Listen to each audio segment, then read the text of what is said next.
work, because we cannot keep singing that we should implement the Road Traffic Act, and yet nobody is there to do. Let's hold some people accountable for all this. So we should have that meeting tomorrow, and we'll report to the House what we have agreed on a way forward, and this should be resolved, because we have both the road and then the water accident. And this is a very serious matter. You cannot have a truck parked on the road. One of the members of parliament was telling me when they're coming back from the east, they got 8 trucks parked on the roadside. I personally got an accident one time, just in Mukono. A truck was parked on the roadside. We are losing people of sicknesses. The roads are bad. Trucks are parked on the road and nothing is being done. So kindly, LOP, join us in that meeting tomorrow. We must come with a solution on what should be done. And the meeting will be at 8 in my boardroom. The Honorable Minister of Local Government communicated to me on the issues of the LOC system. And he wants to be given time to come and make a presentation. I'm happy you're here. You're happy you're here. I also contacted the same minister over a petition from Soroti, and he has told me he wants to come with a concrete evidence before we have the petition presented. He's going to Soroti himself. We have agreed on 20th he should be in Soroti and come with all the information before we have that handled. I want to thank you once more. Yes, yes, Anthony.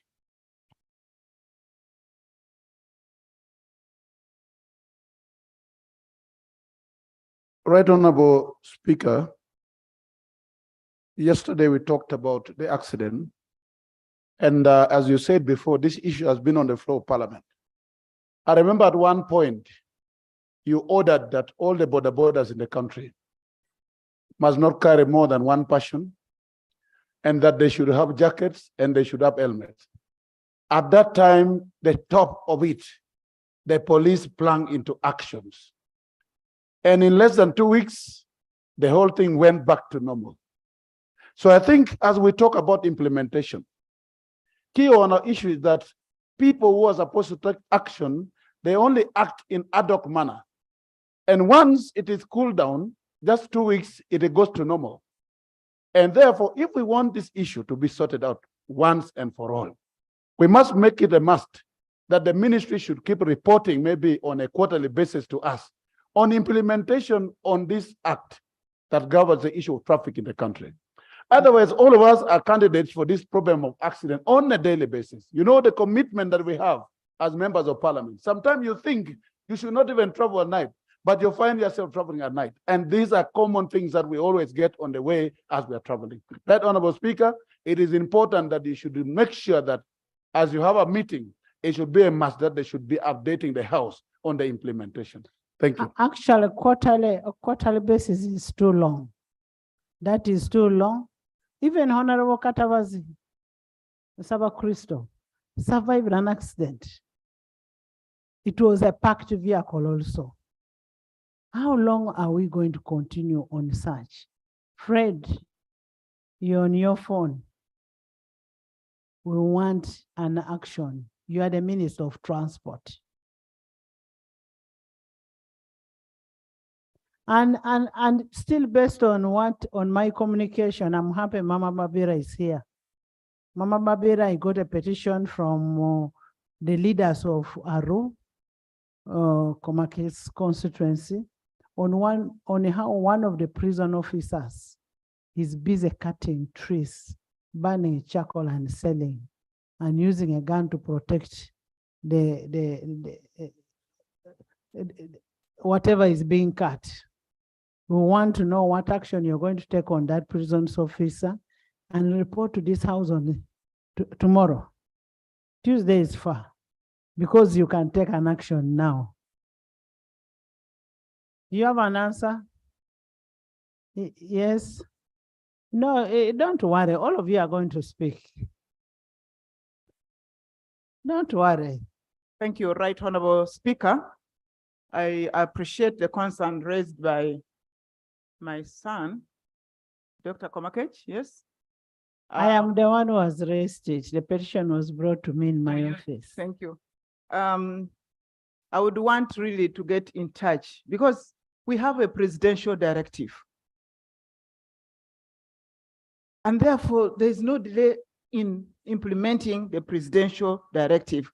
And I want to take this same opportunity, colleagues, the issues around the charcoals, the wetlands, the forests, as per the directive of His Excellency the President, if you have it in your constituency, don't hesitate to ring me even past midnight and give that information, and let's try to see that we work on that. As for that, the petition, Right Honorable Prime Minister, I am not the Prime Minister. I mean, sorry, my Right Honorable Speaker. So, Honorable members, the minister is saying her phone is on 24/7. 24/7. Call her and fix issues concerning the environmental issues. Unless you don't have her number, I can give you her number. Honorable Malende. Thank you, Right Honorable Speaker. Before I bring my information on what you communicated, I would like to thank the honorable members of this house and the people of Kampala for the prayers that you sent to me when I was undergoing treatment. Thank you so much. May the good Lord bless you. And we want to welcome you back. Thank you, Right Honorable. Coming from your communication, Honorable Speaker, I would like that in tomorrow's meeting, the issue of the barricades on the road should also be looked into, because from the experience that I've had, when you move on different roads at night, you may find that the traffic officers, they leave those barricades and they have caused several accidents, and those roads have no lights. Right Honorable Speaker, so I beg that tomorrow that issue should also be looked into. But also, Right Honorable Speaker, before I take leave, I would like also tomorrow that the issue of border riders being their borders being confiscated should also be looked into, in a sense that recently, as we speak, we've had there is something going on that border riders are being brutalized. There is a replica of the border 2010 thing that's going on by the border enforcement that is found on Martin Road. So I pray that tomorrow the police officers can be questioned on that and some action can be taken. Thank you. Honorable members, can I guide this way? Members on this side, if you have an issue that concerns accidents, the road usage, water, can you pass it on to leader, the able leader of government? I mean, of opposition. The able leader of opposition. Pass on the message to the leader of opposition. And on this side, we have a very young, energetic government chief whip. Pass on the message. All the issues must be passed on to him, which he will present in the meeting. Are we together? Goretti, then Solomon. Thank you, Right Honorable Speaker. Much as you've advised that some of the matters on roads be taken to the leader of opposition, this one is so important that the minister should hear it on the floor, especially when it's coming from the shadow minister from the alternative government. Right Honorable Speaker, Everyone is aware of Katonga Road along Masaka.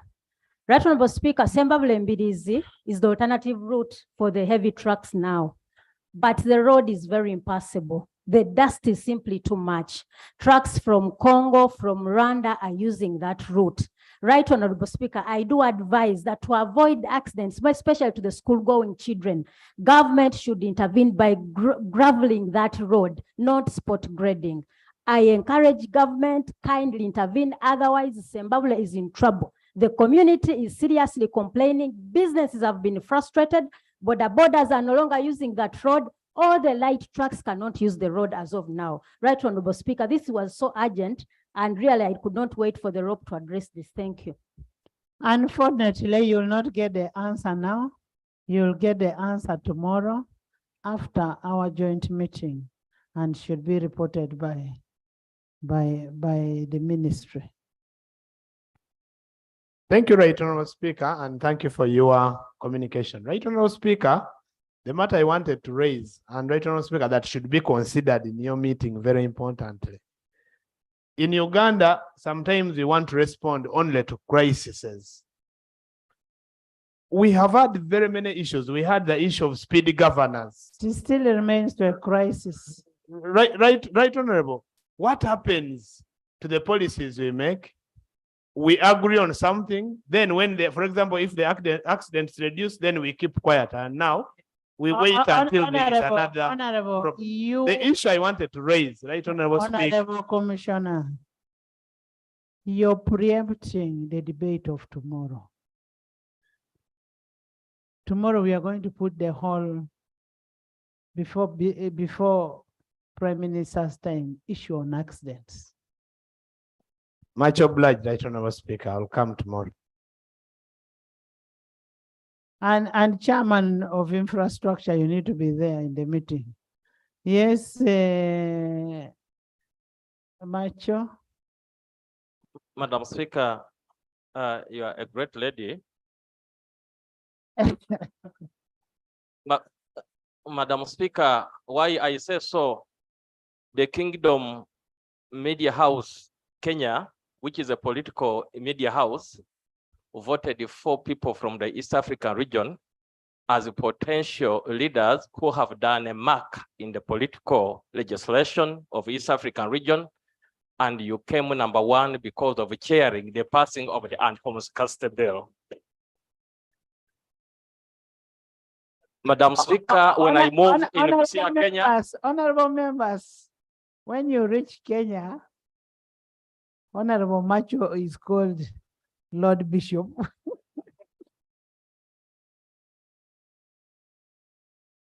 Thank you for that, Madam Speaker. It is a blessing. But you make us proud in this region. Since in Africa, it is Uganda and Ghana that have passed that bill, you have put our country on the map. But however, why I stood to communicate to your communication, Madam Speaker, is to agree with my brother from Ugiri, Honorable Serwanyi, that Uganda will operate by crisis. So the Minister of Local Government is going to talk about it. Madam Speaker, yesterday we had people who failed to buy land in Busia, Sofia, because the chairman feared to sign because his term have expired. This is a very important matter that I think the minister should not come with implementations. He should come with an authority so that the government, we should stop working with the crisis. And at the same time, because as I talk now, there's a standstill almost the whole country. Information. Thank you very much, my colleague, for giving way. Madam Speaker, the information I would like to give this House is that whereas we are talking about these expired terms of the LOC chairpersons, this House has not given money for elections. So I don't know whether it wouldn't be right that as we are still having the 3% contingency, whether we should not be working towards that. Otherwise, the crisis is going even to be worse than that. I beg to submit.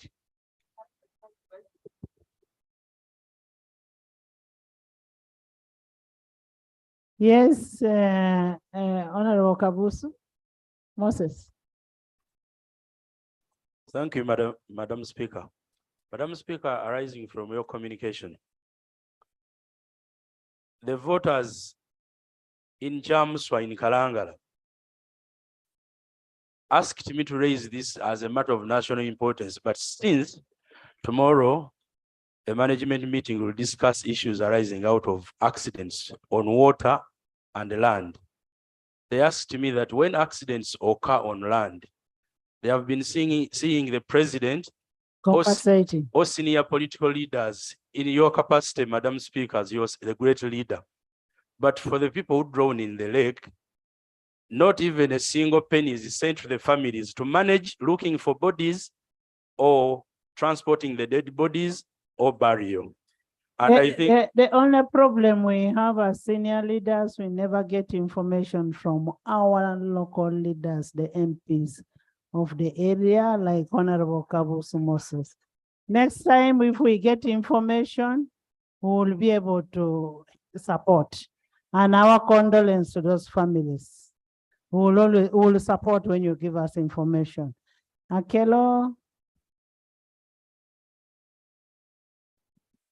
Right, Honorable Speaker. I want to thank you for your communication. I also received the communication from the Minister of Local Government regarding the tenure of our LC1 offices. But Madam Speaker. Honorable members, how I wish you would debate about the LOC system when the minister is presenting his paper. No, Madam Speaker, I'm just appreciating, but then I'm coming to what I wanted to say and also make a request that perhaps we also need to look into the election of the Women Council, just like Honorable Meru said.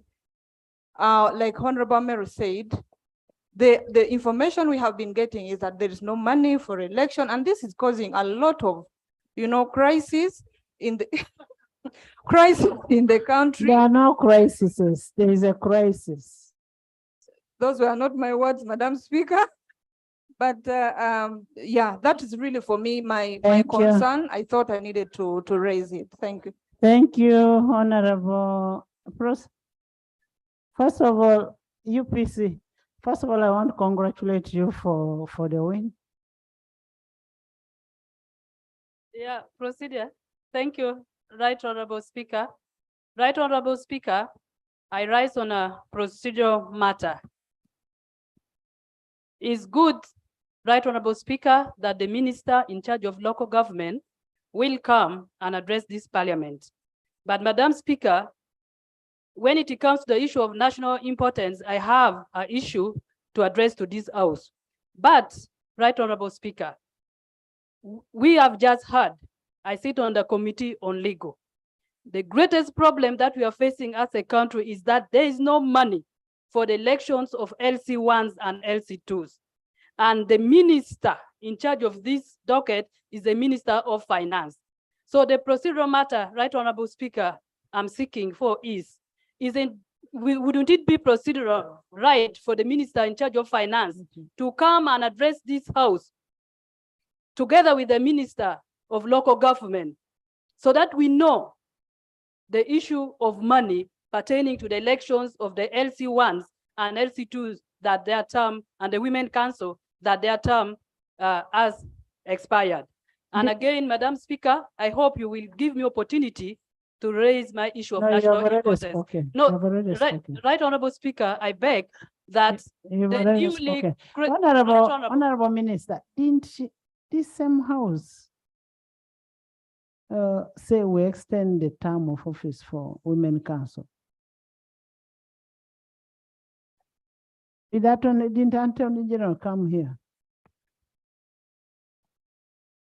Right Honorable Speaker,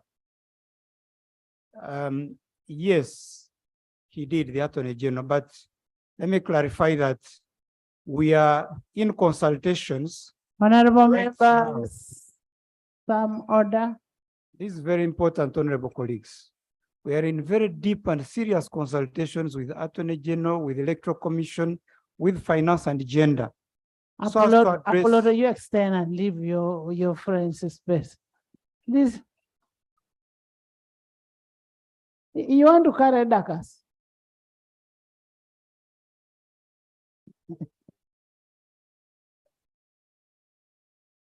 Sorry, these people were making noise for the minister. Right, Honorable, I can repeat. We're right now in very deep consultations, the agencies of government concerned, both for the local councils and the women councils.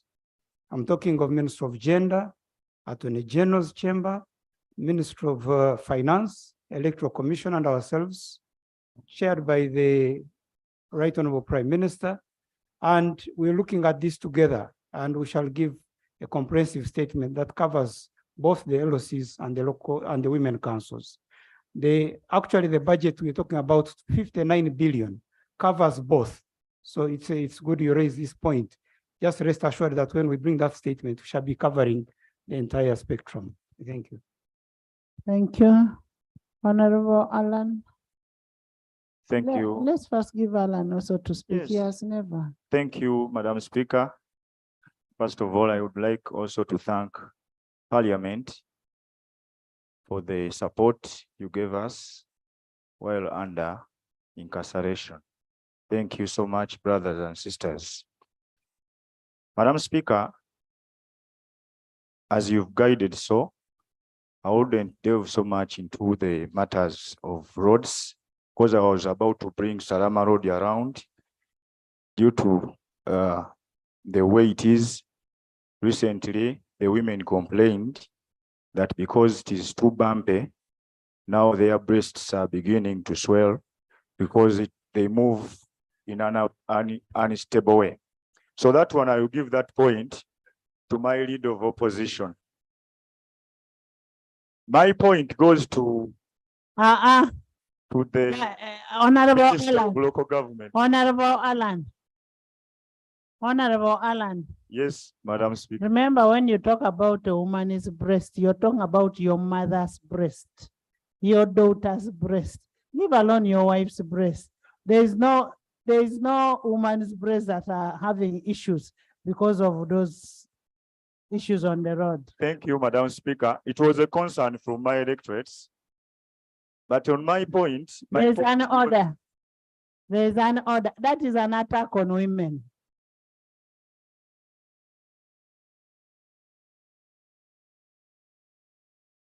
Right Honorable Speaker, as we welcome our brothers back from the School of Technology. Right Honorable Speaker, as you have guided, is the honorable member in order to demean the dignity of a mother while the road users are not only women. We have all gender involved on the use on the road and aware that he survived. The first survival is that dignity of a woman of the breast, and aware that we dress decently, that we don't leave our bodies just hang. Is he in order to have an attack on a mother, on a woman, on the chair of the house? Is he in order? Can he withdraw? Honorable members. Honorable members. Honorable members. Honorable members. Honorable Sewanyana Alan stayed in prison for 2 years. Maybe he was missing breasts. That's why he's talking about the breasts. Thank you for the guidance, Madam Speaker. Let me go to my point. Madam Speaker, about the LOC1 elections, let the minister be informed that so many leaders here are holding 2 portfolios in the national leadership because of the lacuna of not electing the LOC1 and LOC2 committees.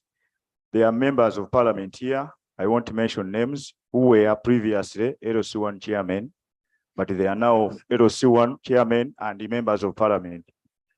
Some people were women chairpersons. They are now members of parliament for districts and now chairpersons of villages. So we need to address this issue of electing Thank new you. members, and then we at least try to streamline the leadership of this country. Thank you. When we have an election, at least one thing you cannot hold two political positions.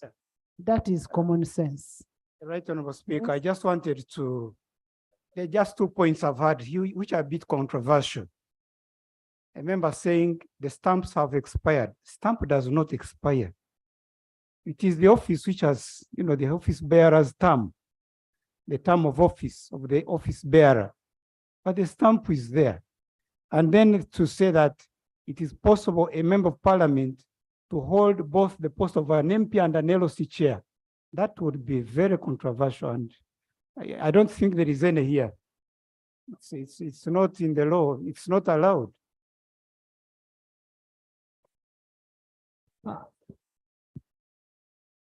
Semakula. Semakula had a procedure matter also. First in, first out. No, Right Honorable Speaker, the issue I was going to talk about was relating to ambulances. That all, as regards to accidents, you were discussed that all government hospitals along the highway should be equipped with ambulances. Then we should also look into the enforcement. Love is going to bring it up tomorrow. Yes, lastly, Right Honorable Speaker, the issue of welfare of your sons and daughters in uniform. Right Honorable Speaker, should be looked into. Not until when we look into the welfare of those police officers, the rest we shall be debating and debating and debating and waste time. Thank you. Thank you. Yes, Ethan. Thank you so much, Right Honorable Speaker.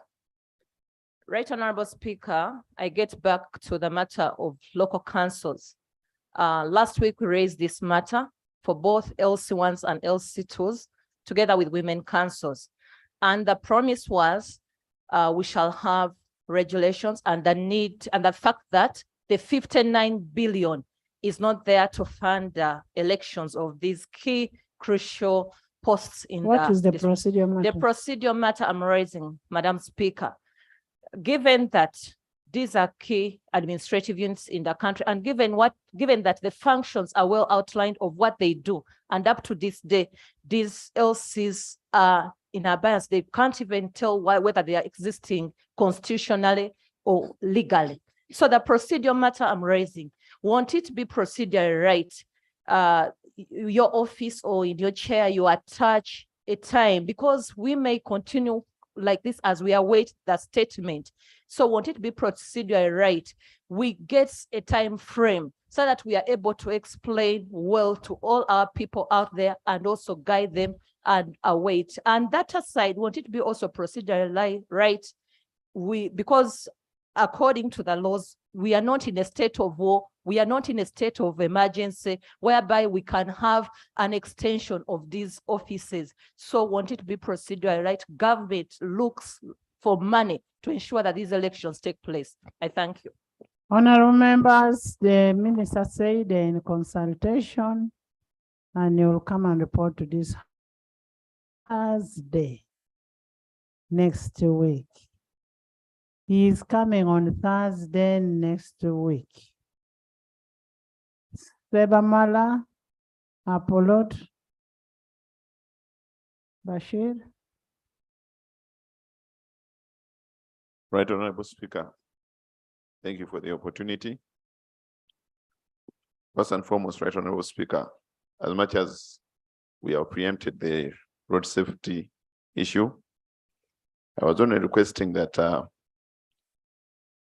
I talk briefly about this issue. I'm not going to preempt. I'm only requesting that Minister of Health be included on the people that will be in your meeting tomorrow for emergency, and then enforcement, like my brother said.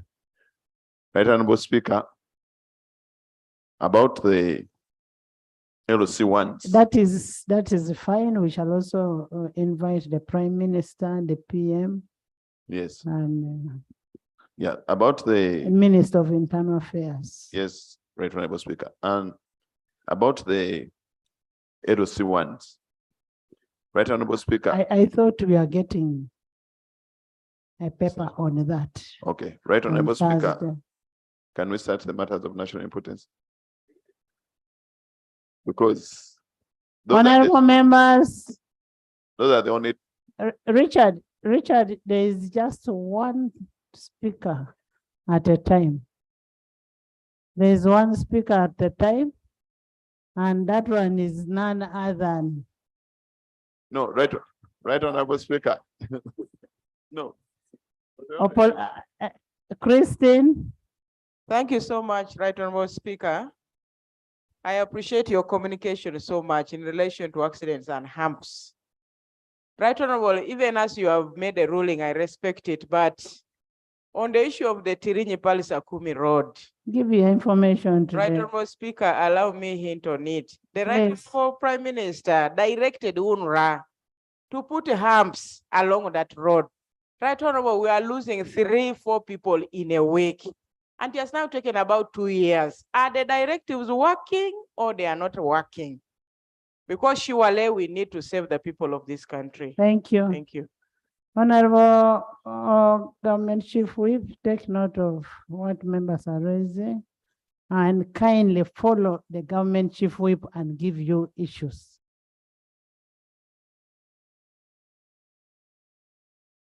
There was another procedure from there. Please. Thank you, Right Honorable Speaker, for the opportunity. I would like to appreciate you for your comment about the road carnage. However, the two ministers here, one for environment and one for works. Katonga was closed for heavy trucks. But at night, those vehicles carry sand and move along that route. And as a result, they also cause accidents.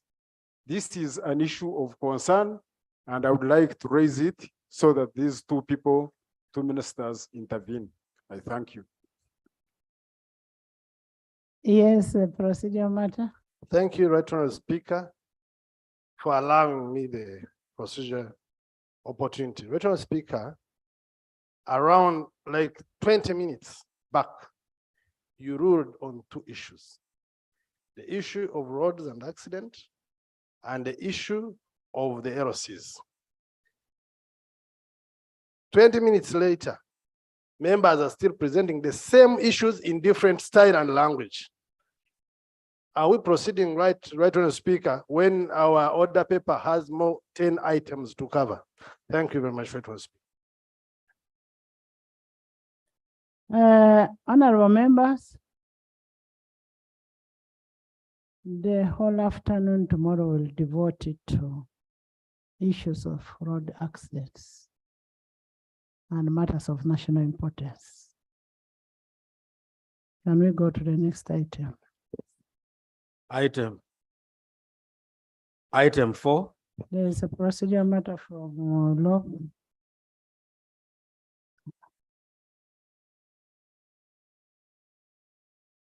Thank you so much, Right Honorable Speaker, for your indulgence. The first one is a matter of law.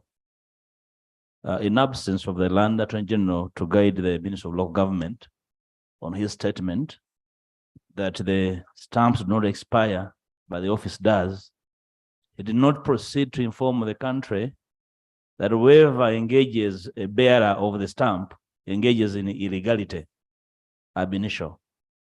I thought that should be on record, that the population should not really follow the minister's guidance that the stamp is valid.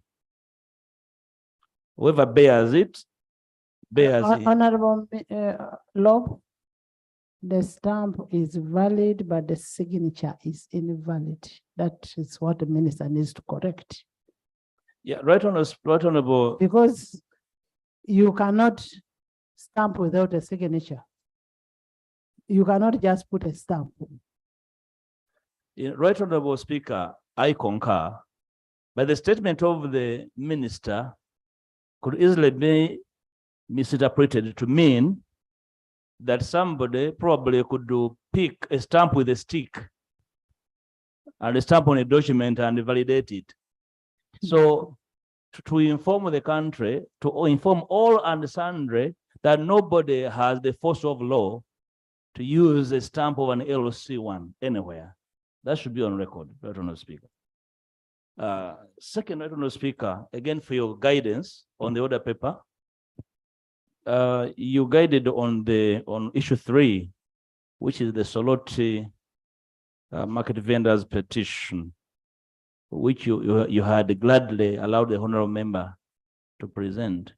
You know, Right Honourable Speaker, you're dealing with politicians. I will gladly still, the same way I put it there is the same way I will keep it there until I have all the facts. Much obliged. I'll disrespect the speaker's decision. No, this time round. we are here to seek your guidance. Yes, when it's not so clear about the particular We'll matter. have it on 21st, on the order paper of 21st, if they fail to resolve it on ground.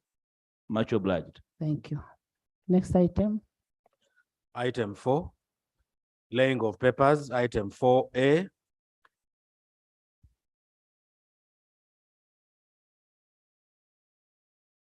Next item.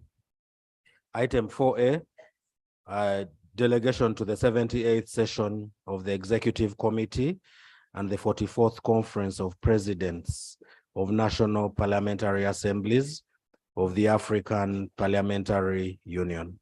Honorable members, under Rule 33 of the Rules of Procedure, which governs the laying of reports of parliamentary delegations abroad, the report is going to be presented by Honorable Nakut, giving very brief highlights on the keynote lessons that were learned in the process.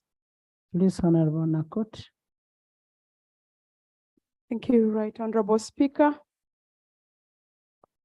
I wish to lay the report of the Uganda Parliamentary Delegation to the 78th session of the Executive Committee and the 44th Conference of Presidents of National Parliamentary Assemblies of African Parliamentary Union, held from 5th to 10th November 2022 at Victoria Falls, Republic of Zimbabwe. I will proceed to give a few highlights about the conference. Right Honorable Speaker, you nominated 6 members to attend the 78th session of the Executive Committee and the 44th Conference of Presidents of the National Parliamentary Assemblies. And I was privileged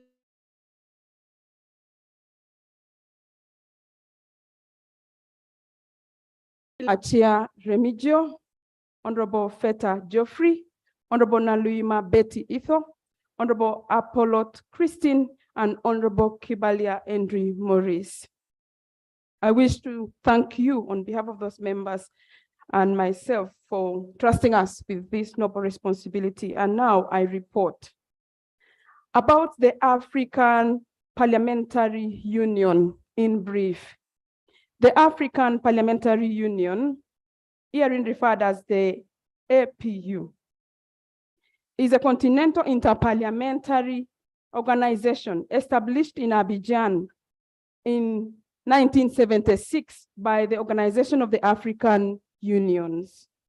And the purpose is as follows: to bring together the parliamentary institutions of all the African states, to bring together parliamentarians from African countries to generate consensus on common issues affecting the African people, and to cascade resolutions to inform legislation of their respective national parliaments, to contribute to the strengthening of the parliamentary institution in Africa, the promotion of democracy, and the realization of the objectives of the African Union for the establishment of lasting peace, and finally, to encourage contacts among the African parliamentarians so that they can be in touch.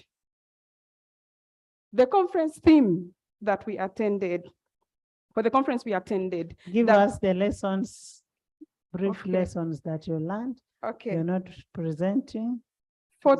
Okay, thank you, Right Honorable Speaker. I'll move. Follow Rule 33(2). Okay.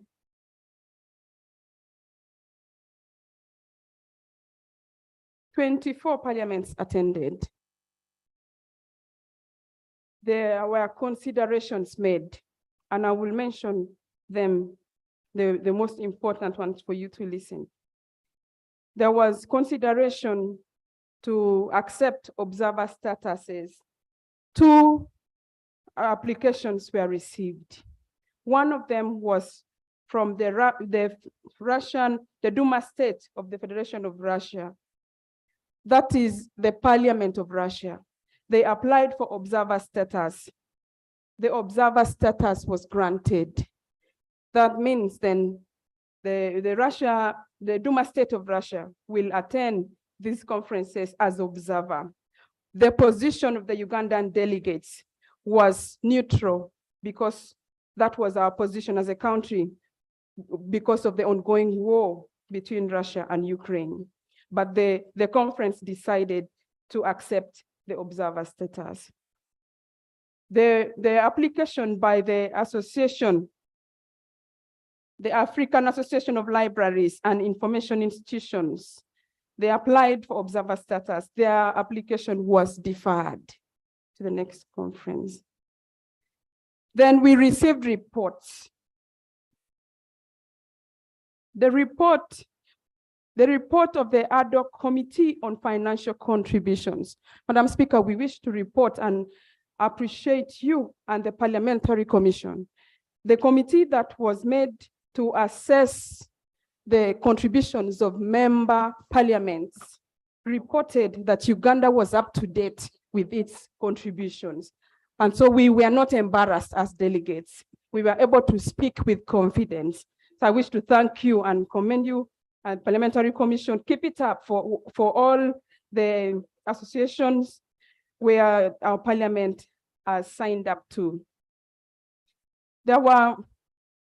We had an opportunity to do an excursion, and we made it a learning excursion so to inform our tourism sector. In Annex 7, we have highlighted what needs to be done. And we seek your indulgence, Right Honorable Speaker, that these delegates table it to the Committee of Tourism, Trade and Industry, so that the lessons, the good lessons learned can be adapted in our country. We had a meeting of the APU Committee on Women Parliamentarians. I wish to report that our women participated very well. The 3 women in the committee, they participated very well. And we suggested 4 items to be taken on by parliamentarians, by parliaments, the African parliaments. And all the 4 were taken as a resolution of the conference. Let me read the 4, which we suggested. That involvement of women in negotiations for peace talks between warring factions. If African countries are fighting or wherever, women should be there. We've seen delegations of men only. Number 2, that the national parliamentarians should designate at least 1 hour to devote for debate on addressing terrorism and violent extremism. This was adopted, that it's important we have this conversation for the peace of the continent. Number 3, that peacekeeping troops should have slots for women combatants, specifically gazetted, because they can also do that work. Number 4, that we encourage interstate, interregional, and cross-border trade within the African continent, using the local currencies to reduce vulnerability to terrorism and violent extremism. All these resolutions were adopted, Madam Speaker. I wish to report the women participated very well. Number 4 was re-echoed in the East African Summit, Finance Summit, that we must promote the agenda of trading in Africa with our currencies. Right Honorable Speaker, because I have to summarize, the next conference is supposed to be in Niger. During the APU conference in Zimbabwe, we elected the president. The president of the APU is elected. First priority is given to the hosting country. And the head of parliament of Zimbabwe took it. Right Honorable Speaker, with that, we wish that in the next conference, we propose that Uganda hosts next year, so that Uganda takes on the leadership, the presidency, Uganda Parliament takes on the presidency of the APU. When we take the presidency of the APU, we will then anchor the interest of the continent. You know, Uganda's interest is to see a continent that can trade fairly, freely, so that we do not be threatened by foreign powers. Right Honorable Speaker, it's my wish that you allow that to happen, that we request to host next year. With those, I want to thank the members for doing a commendable job. They did not give me hard time as their head of delegation, and I hope I'll get a second chance to represent you. I hope the head of delegation did not give the members hard time. Honorable members, this year we are hosting the Pan-African Parliament. Pan-African Parliament PAP will be sitting in Uganda. That is in October. And that's the time we shall be on recess, but we can still join. And then we shall be hosting all the speakers and presiding officers. The leader of delegation is somebody from Honorable Enos. That is the, what is that? CPA, the Commonwealth Parliament. We will be hosting it from December to January. So we are going to be a busy country. We will still host APU if you wish that we do so. Next item. Item 4C. Emat Cecilia, you're most welcome, and I want to thank you so much for how you defended us on anti-homosexuality. Thank you so much.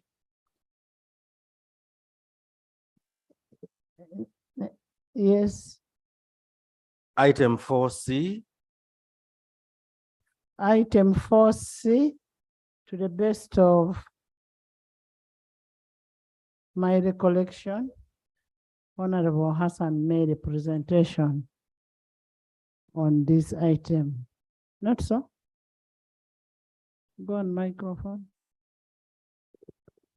Thank you, Right Honorable Speaker. You actually went with the Bashir? We went to Algeria, the delegation of Parliament, and in March we laid a report covering all the recommendations and resolutions that we have passed during the Algiers conference. Thank you, Right Honorable Speaker. Thank you so much, Haji.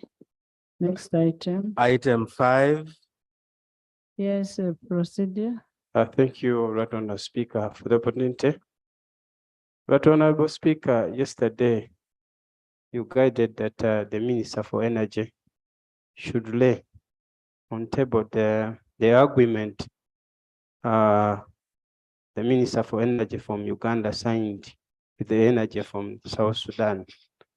Right Honorable Speaker, I'm insisting on this because Ugandans are eager waiting to see this agreement, Uganda selling power to foreign countries when Ugandans are suffering with darkness, limited electricity. So I want to know the terms and conditions in that agreement. The minister was here, but he's right now is hiding. We don't know where he has gone. Minister for Energy. I am still trying to see whether there is any Minister of Energy here. And in the absence of the minister, The Prime Minister should be able to handle it. So, no, the Prime Minister is here.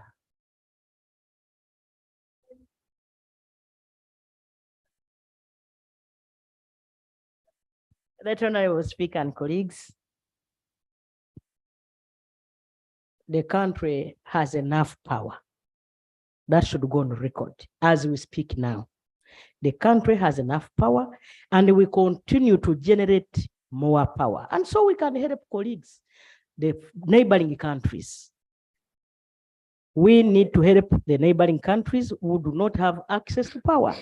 The agreement, we even want to export to DRC. We have been exporting to Kenya, we have been exporting to Rwanda, and we shall export to other neighboring countries. We are an East African community and we need to help each other. So the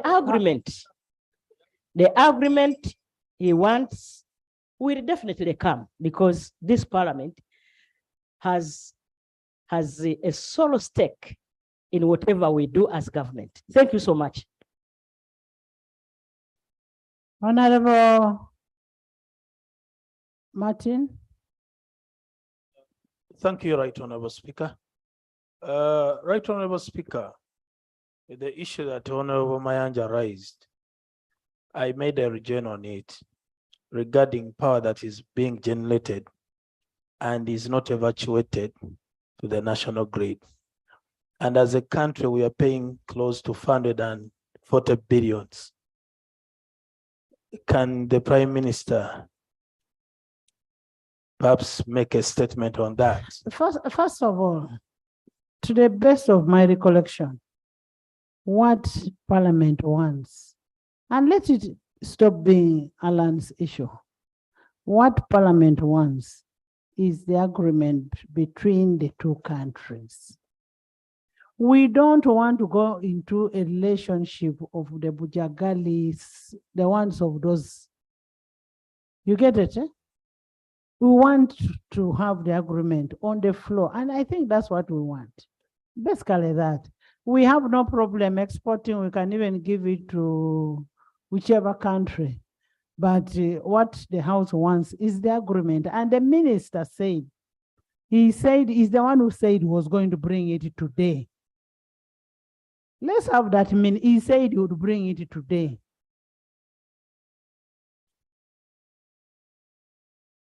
Honorable Speaker, I think also mine is a different issue, which is also very important. Right, Honorable Speaker, there is no reason why we should produce power without a plan to evacuate it. And this has not just happened today. For more than 10 years, we've been paying this money. And this is a lot of money, Right, Honorable Speaker. It's in 400 billion. Yes. It's what we are talking about.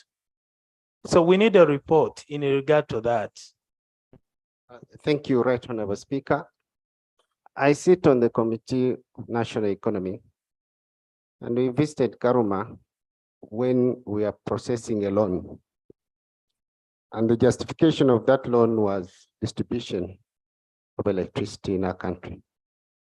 So as much as we have generated electricity in Karuma and other power plants, as a country, as parliament, we passed a law the effect of distributing that electricity.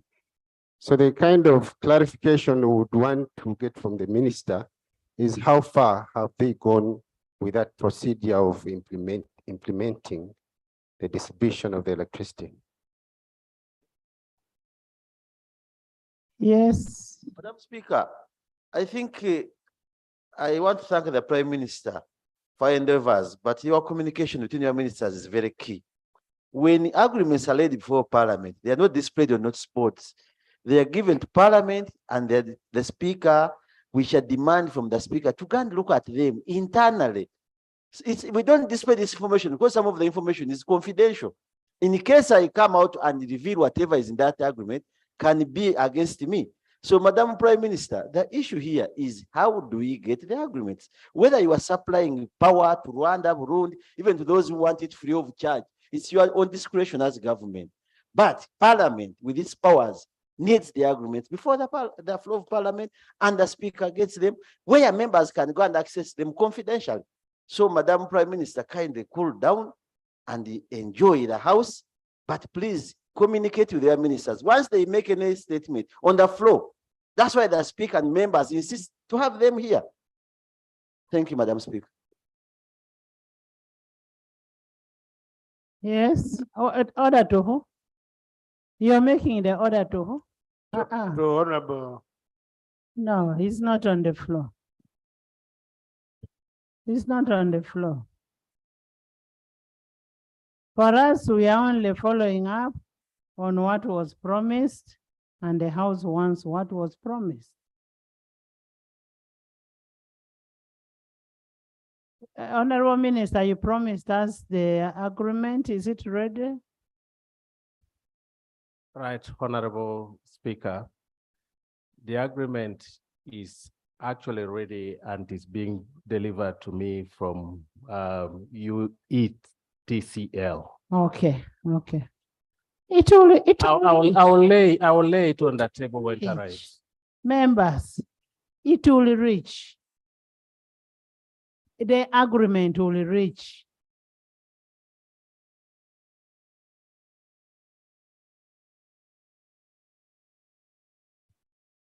Right, Honorable Speaker and colleagues. Now that the agreement is going to be brought here, there is no cause for alarm. Then two, I want to talk about deemed energy. Deemed energy, where we have dams that are not evacuating power. I have a directive from the president to that effect. And indeed, I feel Parliament should get information. And so I am directing the minister in charge of energy, the Honorable Nankabirwa, to come here with a statement so that members are also put on board. Let the Prime Minister finish her statement. Have you finished? When do we get a statement from Honorable Nankabirwa? Which date? On Thursday, we should be able to get a report from Honorable Nankabirwa. Alan, as we wait for we'll have the agreement before end of day. Yeah. Today, not any other day. See it. Next item. Item 5. Motion for adoption of the report of the Committee on Public Accounts, Commissions, Statutory Authorities, and State Enterprises on the report of the Auditor General on the financial statements of the Higher Education Students Financing Board for the financial year ended 30th June 2022 and other matters. Honorable members, last week, the House considered and adopted a number of part of this report, and one of the Printing and Publishing Corporation, National Medical Stores, National Water, and Sewage Corporation, plus Kampala City Authority. COSASE has made a report to the effect of what has been read. This report was tabled, it was uploaded, and according to the constitutional provision 1635, it's now time for them to, it has a time frame of 6 months.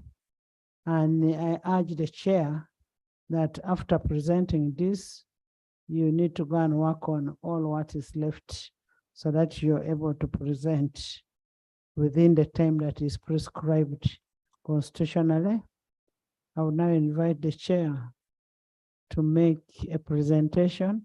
And as the chair makes a presentation, there are issues that were raised, and we said we shall wait for the report of COSASE. So those issues will be discussed alongside with your report. Yes, Chair. Thank you, Right Honorable Speaker. Right Honorable Speaker and members, I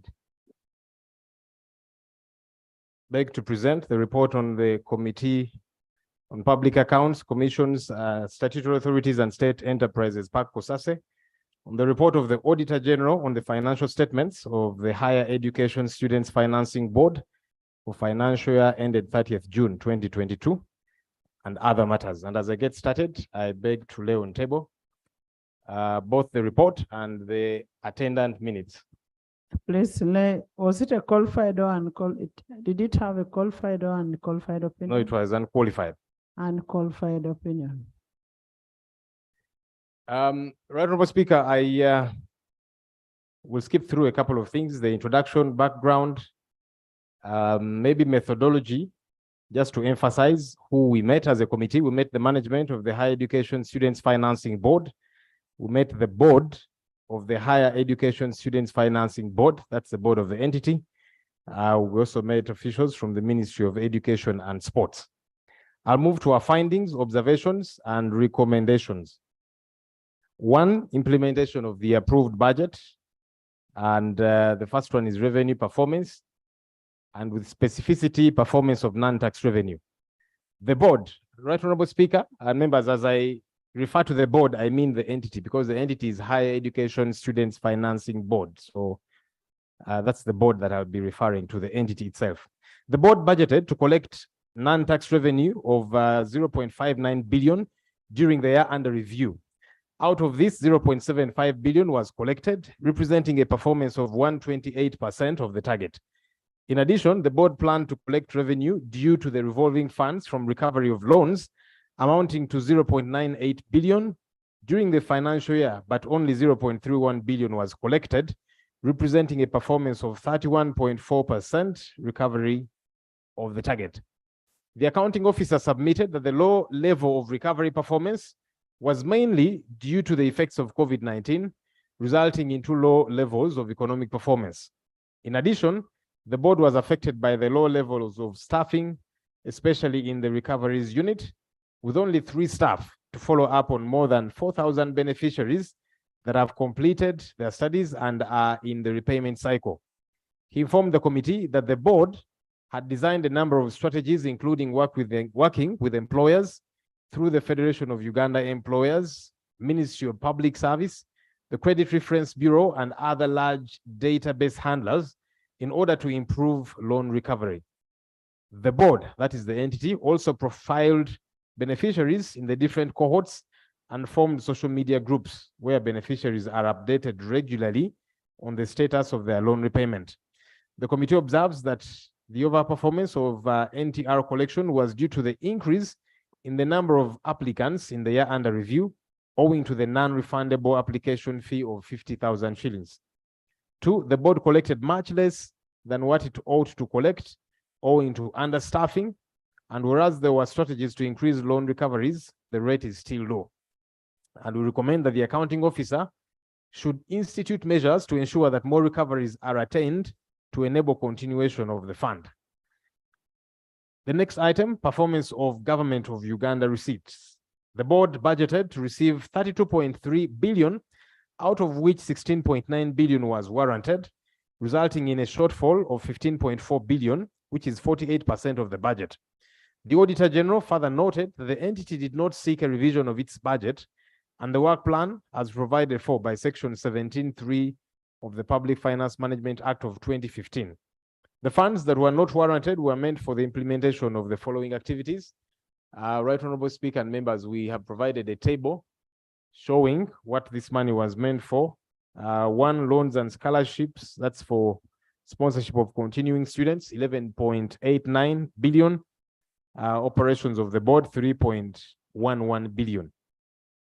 The accounting officer submitted that the shortfall in funds released during the financial year created arrears on the part of the board, whereby higher education institutions submitted demand notes and invoices, which the board could not honor.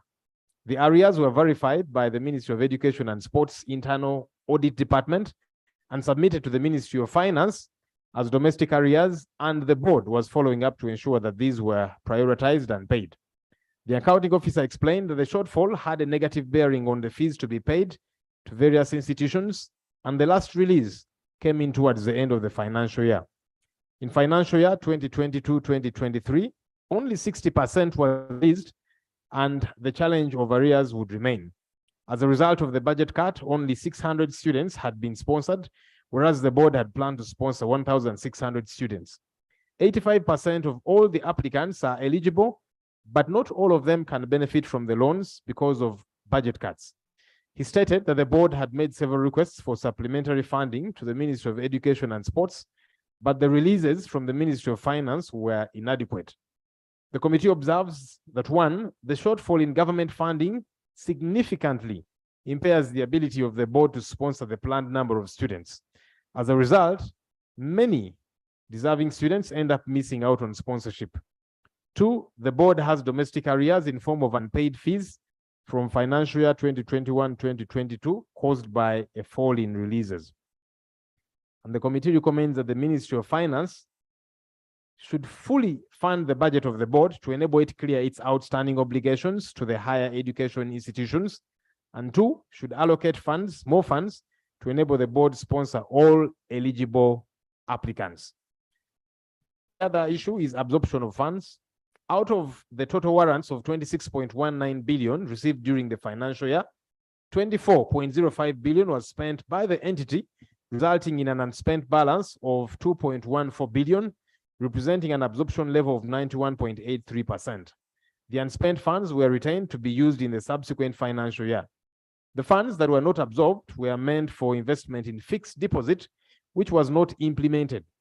Also, the funds for salaries and gratuity were not used due to non-recruitment of staff as planned, owing to a ban on recruitment by the Ministry of Public Service.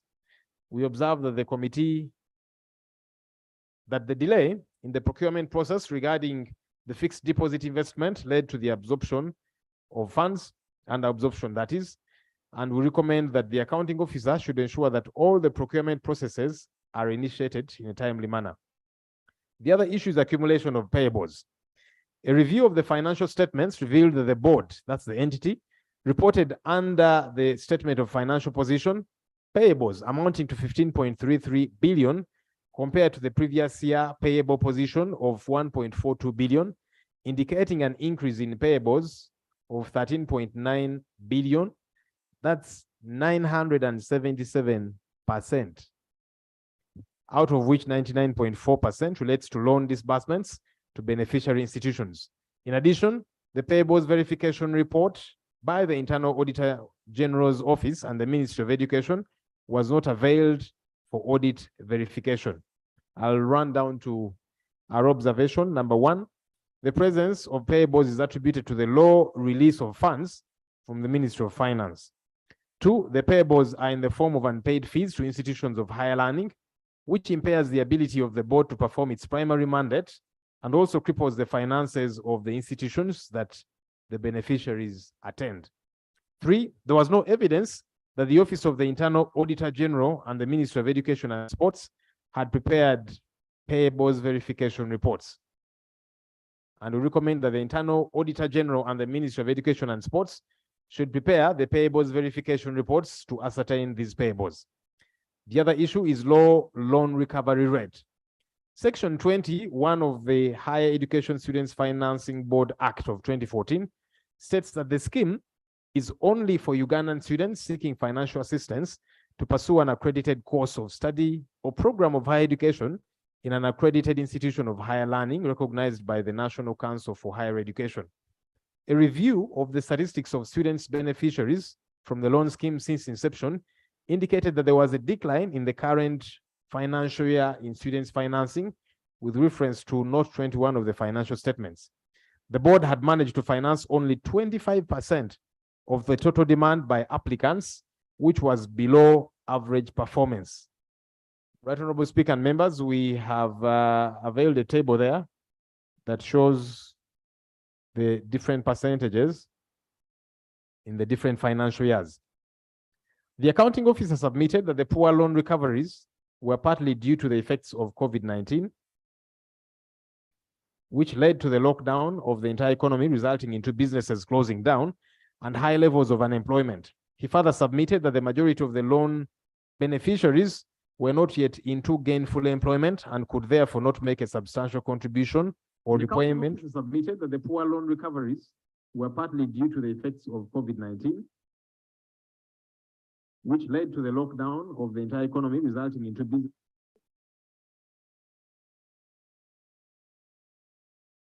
That sounds like the chairperson, Kusasi. May I proceed, Right Honorable Speaker? Can we proceed? Technical team. He explained that several efforts, including working with employers, profiling the beneficiaries, and using their leadership while at university to trace for the beneficiaries, were instituted and would continue in order to improve loan recovery. The low levels of staffing, especially in the recoveries unit, which has only 3 staff to handle more than 4,000 students in the recovery phase. We observe that the low recovery denies opportunity to numerous eligible students who would benefit from the money plowed back by the past beneficiaries. We recommend as follows. 1, the accounting officer should institute measures to recover the amounts due and submit a report on the same to Parliament within 6 months from the date of adoption of this report. 2, the accounting officer should put in place a loan recovery policy within 6 months from the date of adoption of this report. Number 6, lack of loan portfolio risk analysis performance reports. Section 9.1 of the board credit manual provides that the board shall observe and comply with the principles and requirements of loan classification and provisioning according to the International Financial Reporting Standards. It further provides that the board shall also observe both the objective as well as the subjective criteria for establishing provisions which shall be categorized into A, normal risk, that is pass, B, watch, special mention, C, substandard, D, doubtful, and E, loss. The additional disclosure required at the review of the financial reporting framework in terms of loan portfolio reporting for the receivable loan portfolio was noted as inadequate and may not be informative to stakeholders and users. It was noted that whereas management disclosed the loan portfolio investment of 127.83 billion in the financial position, the statement of financial position, there was no evidence to show that the analysis reports were made to ascertain the risk status and aging analysis of the loan portfolio. I'll run to the observation, Right Honorable Speaker. The absence of analysis reports makes it difficult to ascertain the credibility of the reported figure of the loan portfolio investment of 127.83 billion in the statement of financial position. It is therefore difficult to establish what is due for recovery. We recommend that the accounting officer should put in place an appropriate credit manual for the institution and prepare periodic analysis reports regarding the risk status and aging analysis of the loan portfolio. The other item is failure to approve the loans recovery policy. The board established a loan recovery department composed of a recoveries manager and 2 senior recoveries officers. A review of the loan recovery report prepared by the recoveries manager for the period ending June 2022 indicated 3,025 student loan beneficiaries owing a total of 48.056 billion had completed their courses and grace period and were due for recovery over the next 10 years. However, it was noted that there was no approved loans recovery policy to guide the recovery process of the due amounts from the 3,025 beneficiaries. The draft policy has been in place since 2019-2020, but had never been approved by the board and hence cannot be used as a guide for recovery operations. I'll move to the observation. The committee observes that the absence of a board for a long time hindered the approval of the loans recovery policy. And we recommend that the new board should expeditiously approve the loans recovery policy and management should report to Parliament on the same within 3 months from the date of adoption of this report. Number 7, staffing gaps. The approved organizational structure for the entity provides for 65 approved permanent staff positions. However, the board had a big staffing gap despite increase in its activities. In the current financial year, out of the established 65 positions, only 28 positions were filled. That's 43%, leaving 37 positions vacant, 58%. Some of the unfilled positions are senior, and the Auditor General has not shown a recruitment plan to fill these positions. And we have a table there showing the staff structure and which positions are filled, which ones are not. The vital positions included manager loans and manager scholarships under the Directorate of Operations, while the Directorate of Finance did not have the manager finance, manager HR, manager procurement, manager planning, manager monitoring and evaluation. There were 15 officer positions that were vacant, since 3 officers were promoted as senior officers and 1 loan officer's contract was not renewed and replaced, hence 4 extra positions in addition to the prior 11 positions. We observed that the low staffing levels, especially the absence of middle level managers, significantly affects the functioning of the board. 2, the low levels of staffing have impaired the ability of the board to recover loans, and this affects the continuity of the loan scheme. We recommend that, notwithstanding the ban on recruitment, the board should recruit officers for key positions to enable it execute its mandate. 8, governance of Higher Education and Students Financing Board. Section 6.4.2 of the Financing Policy of 2012 indicates that the board will be composed of 9 members who shall be appointed by the Minister of Education and Sports to play an oversight role over the Secretariat. Their contracts shall be for a term of 4 years, renewable only once on satisfactory performance. The following anomalies were, however, noted.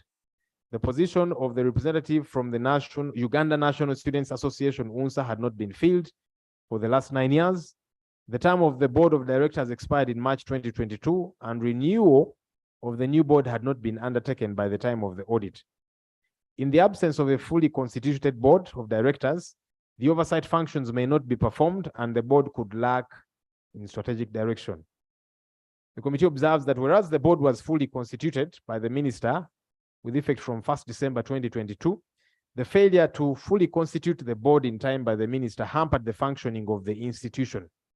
And we recommend that the minister should always ensure that the board is fully constituted and that vacant positions are expeditiously filled. 9, the mandate on managing existing grants. Section 42(1) of the Higher Education Students Financing Board Act of 2014 states that 1, all scholarships currently offered by the government of Uganda, including bilateral scholarships existing immediately before the commencement of this act, shall vest in the board, and 2, the Central Scholarships Committee of the Ministry of Education and Sports, existing immediately before the commencement of this act, shall cease to exist on such a date as the minister may by statutory instrument publish in the Gazette. Contrary to the above requirements, the mandate of the management of the scholarships by the government of Uganda has not been handed over to the board. This is a violation of the act and could result into duplication of roles and mandate. The manager in charge of finance and administration explained that the board had continued to engage the Ministry of Education and Sports regarding this critical mandate of the board. However, following the issue of mergers of government entities, it was said that the student loan scheme under the Department of Higher Education, which also manages scholarships. The committee observes that 1, whereas a law was enacted to streamline the management of all scholarships in the country, this has not been adhered to date. 2, the statutory instrument for the cessation of the activities of the Central Scholarships Committee was not gazetted and therefore has no force of law. As such, Section 42 of the Act was not implemented. The committee recommends that the Minister for Education and Sport act within 6 months from the date of the adoption of this report. 10, risk management, and under that, absence of fraud prevention mechanisms. Section 4.5.1 of the Higher Education Students Financing Board Risk Management Policies and Procedures Manual 2020 indicates that the board shall establish a mechanism of independent ongoing assessment of credit risk management. All facilities shall be subjected to individual risk review at least annually and monitoring of the various types of risks to be able to come up with risk registers. In addition, Section 2.1 of the Policies and Procedures Manual indicates that the risk management process cycle should entail a detailed process of identification, assessment, and management control. I'll run to the observations. The committee observes that one, lack of a fraud prevention mechanism could result in fraud and errors being undetected and causing loss to the institution. Two, understaffing of the internal audit unit makes it difficult for the board to detect and prevent fraud. The committee recommends that the accounting officer should put in place a fraud prevention mechanism within 6 months from the date of adoption of this report. 10.2, no risk assessment and management reports and policies, fairly similar. I'll move to the observation. The committee observes that the lack of risk assessment and management reports and policies may expose the board to risks that could have been detected early enough and mitigation measures put in place had risk assessment been done. The committee recommends that the accounting officer should put in place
PWDs, that's persons with disabilities, the committee found that there was progress regarding support to persons with disabilities.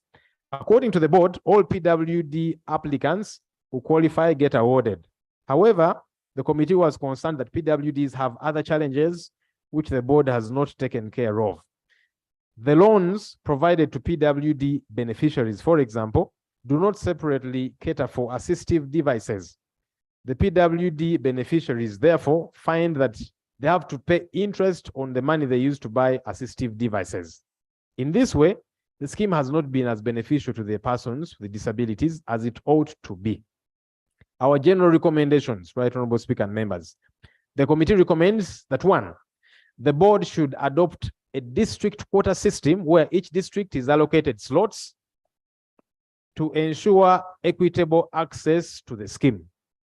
Number 2, that the board opens up the scheme to both arts and sciences. 3, the Ministry of Education and Sports should establish schools in all districts in accordance with the government policy that provides that every sub-county should have a secondary school. 4, the board should specifically provide a grant for PWD beneficiaries to cater for assistive devices and personal aids. A conclusion, the committee notes that the Higher Education Students Financing Board has not received the support it requires to fully execute its mandate. This is manifested through the lack of adequate funding for the approved budgets, as well as the failure to enable the board to control all scholarships as provided for under the law. It is imperative to provide the requisite funding to the board to enable it to recruit the staff needed so as to execute the mandate for which it was formed. Additionally, the regional imbalance in granting loans to beneficiaries ought to be addressed as soon as possible. Students from different regions of the country should benefit equally. Right Honorable Speaker, I'll add that we got news on the floor of Parliament last week that the board had outed a statement cancelling this program for this financial year. And the Minister of Education, the State Minister, was here and confirmed the same, which also bothered us as members of the committee. Of course, this happened after we had produced this report, so I thought I should mention that as well. Right Honorable Speaker and members, I beg to move. Thank you so much, Honorable Chair, for the exhaustive report. And when you hear that report, it's a very disturbing report, especially where there is an aspect of lack of national character. A Lebtong may not have one person. Bukede has 10. Then the discrimination in terms of the courses, that if you only doing sciences, that is when you can only get the funding. But then the other issue is the selection of these persons. How is the selection done? And the aspect of the quota system is a very important system. And I want to repeat this. We are putting little money onto the loan system, but we are putting a lot of money into government sponsorship. The children we are sponsoring on government sponsorship are children of rich people.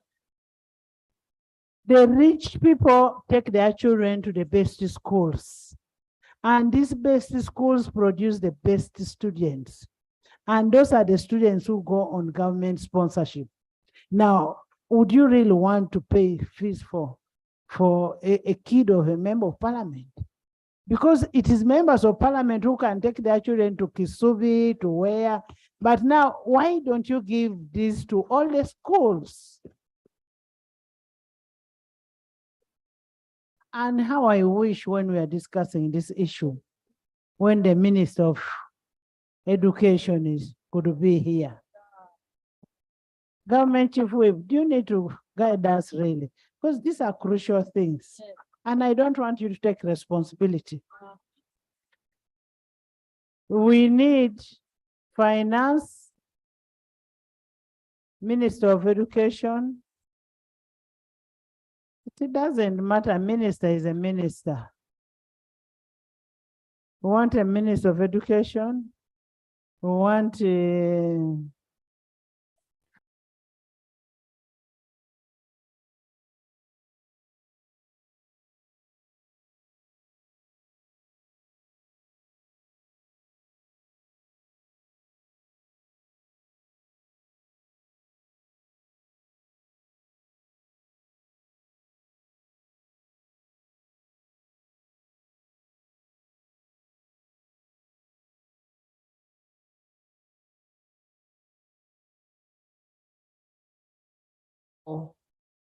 The government chief whip is standing in for the Minister of Education.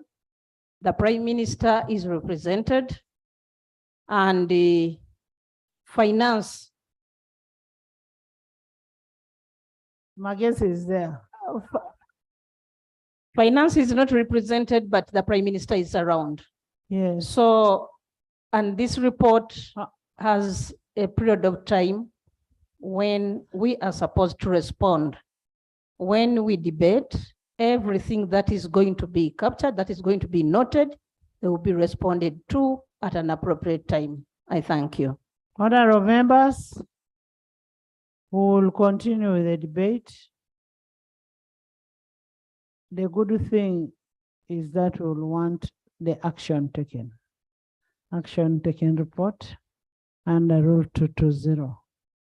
So we can continue the debate on that issue. And my royal guards, let me start with the royal guards.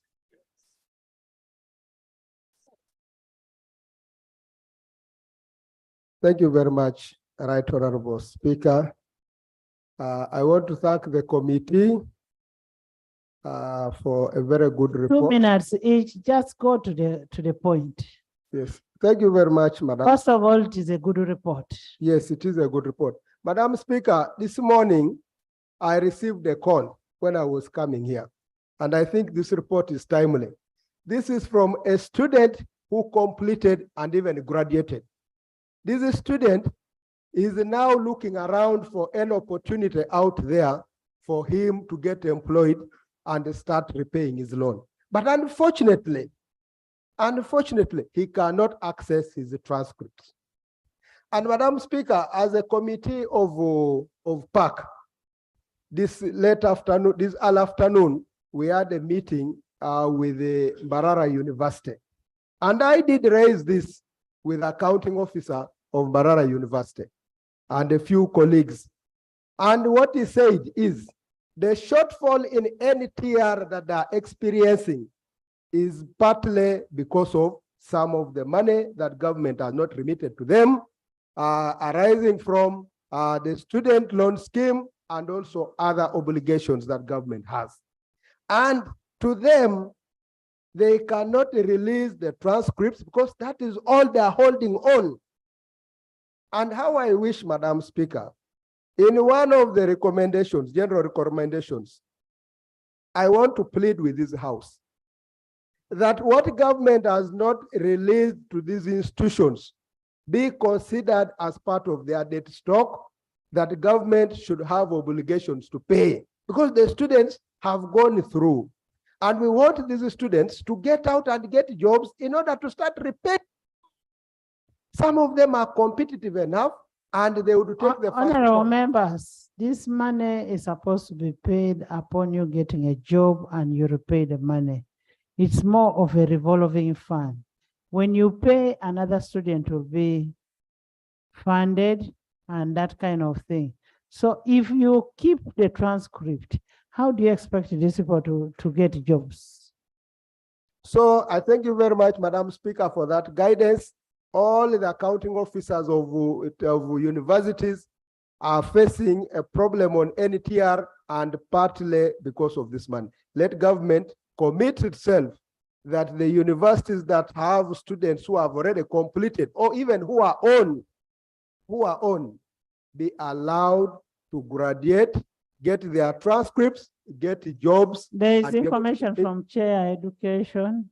Thank you. Yeah. Thank you very much, Madam Speaker and honorable colleague, for giving way.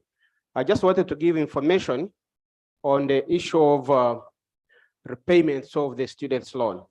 Section 23 of the Higher Education Student Financing Board Act 2014 says that a person who has received a student loan shall start repaying the loan within the specified interest at least 1 year after completing the higher education for which the loan was given.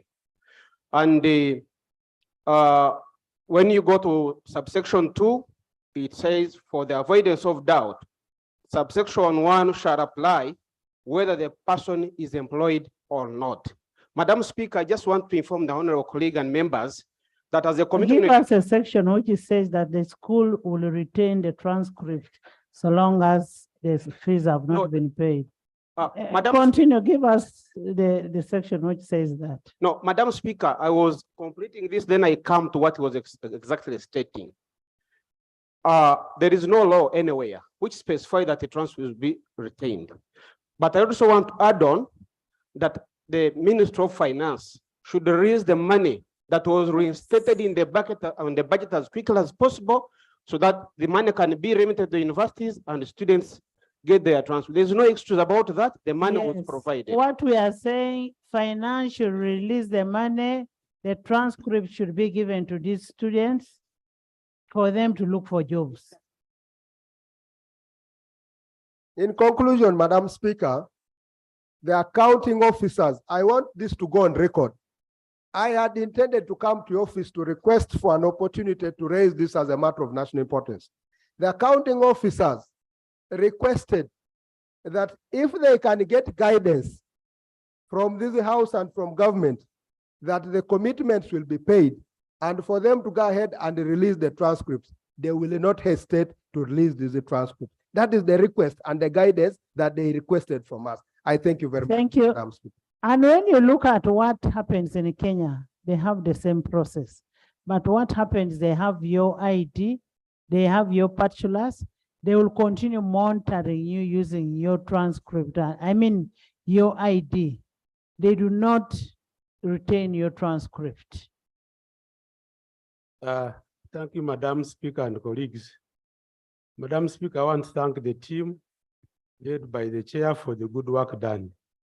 Madam Speaker, I've been on the Committee of Education since 10th Parliament, and we have been interacting with the public universities. And I want to give this information. In the last interaction, the National Council for Education gave us the statistics of the universities we have. Public universities, as by that date, there are 9 public universities. Private universities, they are around 40. So we are talking about around 50 universities, both public and private. And one of the universities, that is Guru University. There's a procedure matter. Thank you, Right Honorable Speaker. Right Honorable Itungo is a member of the committee and he has signed the report. Now, Honorable Alum Santa, whom we are negotiating for her constituency, that is disadvantaged, that has no people getting bursaries, getting loans, is the one complaining. Honorable Itungo is not in the Committee of Education. He's in Kosase. Yes, Right Honorable. He's a member of the Committee on Kosase. No, he said he was giving information. Madam, I'm giving information. Members, I'm giving this information just for the debate. Now, so you finish with the information. Yes. Now, Guru University is on record that in every academic year, 2,000 students drop out of Guru University, just one university. Now, if you look at 50 universities we have. Did you include that in the report? This is education, Madam Speaker, the background of education, because we have been meeting these institutions. I'm trying to show the magnitude of the dropouts we have, and the only leeway has been the loan scheme. Now, when you remove the loan scheme, then you are going to create more trouble because more students are going to drop out of these universities. And the Thank reason you. for dropout was nothing but the school fees. Thank So as you. you debate this motion, you know that the high rate of dropouts is another time bomb on our side. That's the information I wanted to give Madam Speaker. Honorable members, the information was good. Dr. Bed.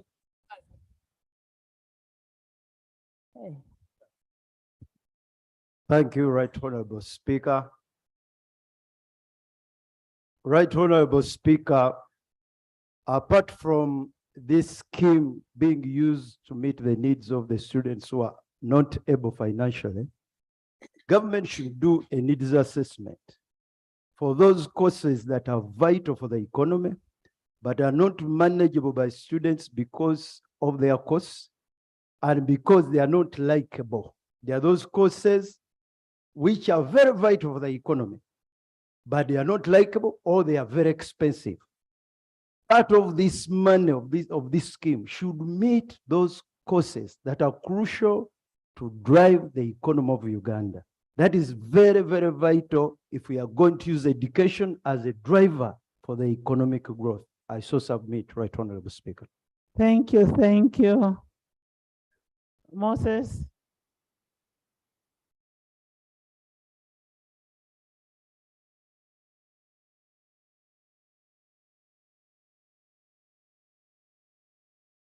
Thank you, Right Honorable Speaker. Let me just take this opportunity to add my voice onto those who have thanked the committee for the good report. Mine is just on two issues. One, on the skewness of the scheme to science education. The truth is, this particular financing board was initiated to finance higher education, not specifically science students. So there shouldn't be a way of skewing this. Now, when you go to places like Karamoja, where some of us come from, it is just difficult to get students who can compete fairly on the science arrangement because the schools that are there cannot afford you a platform to compete with on a science scale. So therefore, I am in support of it ensuring that let's cover all students who go for either arts or sciences. And it should be for that. Secondly, it's on the financing cover. When you look at this, it only covers tuition.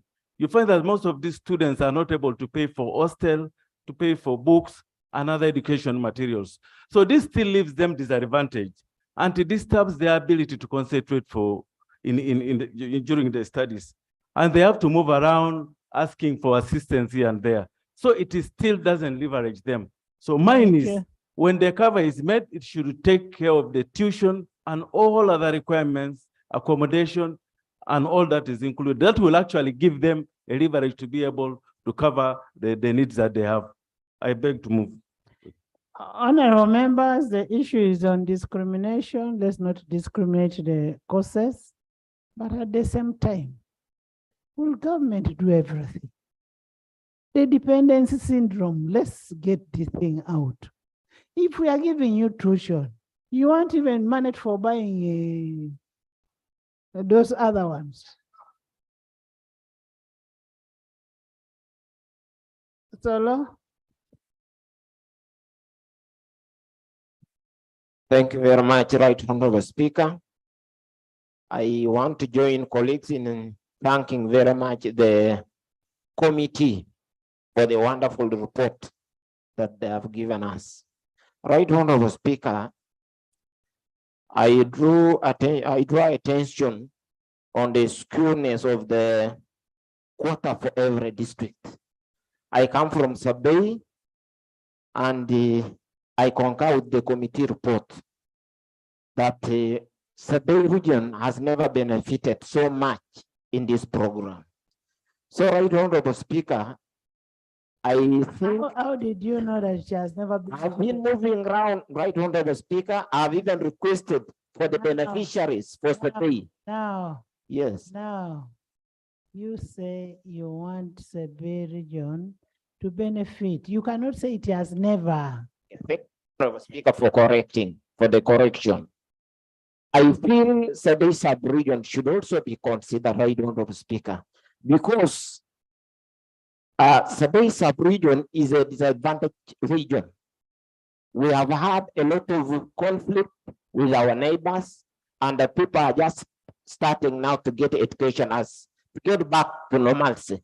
So I wish to support the committee that we should have water system such that every district can also benefit. Second, right honorable speaker, I support the issue of removing the students. What is this student? That one. No. I mean supporting students, these government-sponsored students at the higher institution of learning. We should support the students from marginalized families, those underprivileged families. Because now we cannot support children. Honorable members, what Solo is saying, there's sponsorship, government sponsorship of students sponsored at university should not only be from rich families, it should also be from from poor families. That's what he's saying. Unfortunately, the poor families cannot afford to take their children to schools where they pass, where they excel for them to get government sponsorship. That is his point. Thank you very much, Right Honorable Speaker. Because in Buka district, our schools cannot get students who can come on merit to the universities. So I think that's contribution, Right Honorable Speaker. I thank you for giving me the opportunity. Thank you. I call Laura. Honorable and then Honorable Laura, then Honorable. Please, hey, you're all standing. Right Honorable, I first thank you for making this committee more active. This is the second week we are getting good report from the Committee of Consulting. I thank you for that, the pressure you gave to the committee. Right Honorable, I am actually confused. I want the chairman to clarify. The chairperson is saying that there was money lying for recruitment and the recruitment did not take place. At the same time, the chairperson is saying that they were lacking staff in the board. What is the problem? They have the money for recruitment, but at the same time, they don't have the staff who are actually key position to make sure the implementation should take place. And therefore, that means there is a problem that needs to be corrected in that board. Because if resources were in place, but they did not recruit, at the same time, they are lacking staff, key staffs which were actually needed to make sure that the implementation should take place. This should be addressed immediately. Second, Right Honorable Speaker, we suffer a lot as members of parliament in terms of demands of people who are poor and they are not in position to get the scholarships. Ideally, I struggled for a student, you will very well recall, whose father is dead, the mother is crippled, to make sure I can get the scholarship. The student even dropped out of KIU, who was doing medicine, and could not really get this scholarship. And that makes us all to wonder, what is the criteria that this board considers in the process of selecting those who are supposed to benefit and those who are not supposed to benefit. And that should come clearly when they're responding. We want to know the criteria. If we don't know it, then we have to go for the quota system. With that, that should be the position of parliament. And also, I really agree that if possible, the government sponsorship money that we give a lot should all be removed and gone to this loan system, because that will help the country, not only those who are bright, but those who are poor. We should not create, classes in the country. What is happening now, we are creating two classes. Those who can afford, their students are getting to, good schools and also getting the scholarship and also getting, everything. So it will help a lot. So are we saying that government should make sure that the money for the loan scheme should be availed? The money for the loan scheme should be availed, and if possible, even the money for government sponsorship should be taken to. There was a statement that there is no money for the for the loan scheme. for this financial year. Now, the House is saying we need money for the loan scheme because it is only that loan scheme that helps our poor children to be able to go to school. So we need that money to be provided for. Ibanda? Madam Speaker, you had given me the opportunity after Honorable Oko. I wasn't seeing you. I'm here. Thank you, Madam Speaker. I would like to thank the Committee on COSASE, especially for raising the issues for students with disabilities.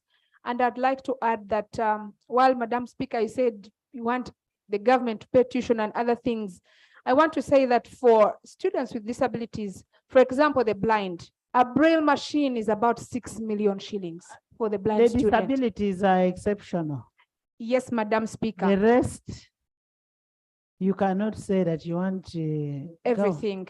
Yes, Madam Speaker, also for the deaf, you know how much you pay the sign language interpreters for the Honorable Ndezi. And I know that a poor disabled student cannot afford a sign language interpreter. Honorable Laura, But there is a difference between people with a disability and the normal people. You're not going to tell government. Government provide even books.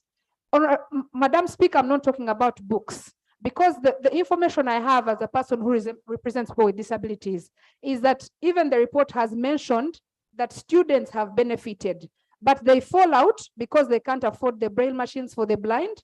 They can't afford to pay for sign language interpreters.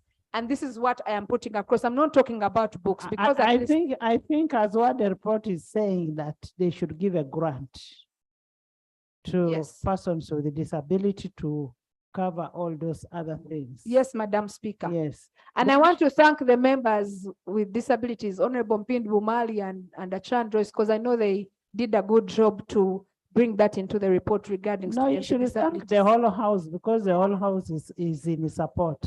I thank you and I thank the whole house, Madam Speaker. Honorable Ivanda,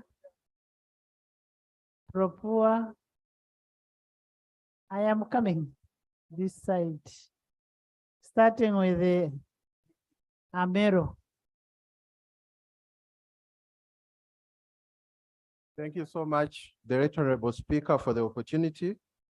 I also want to thank the chair and the committee members. This is a very, very wonderful report.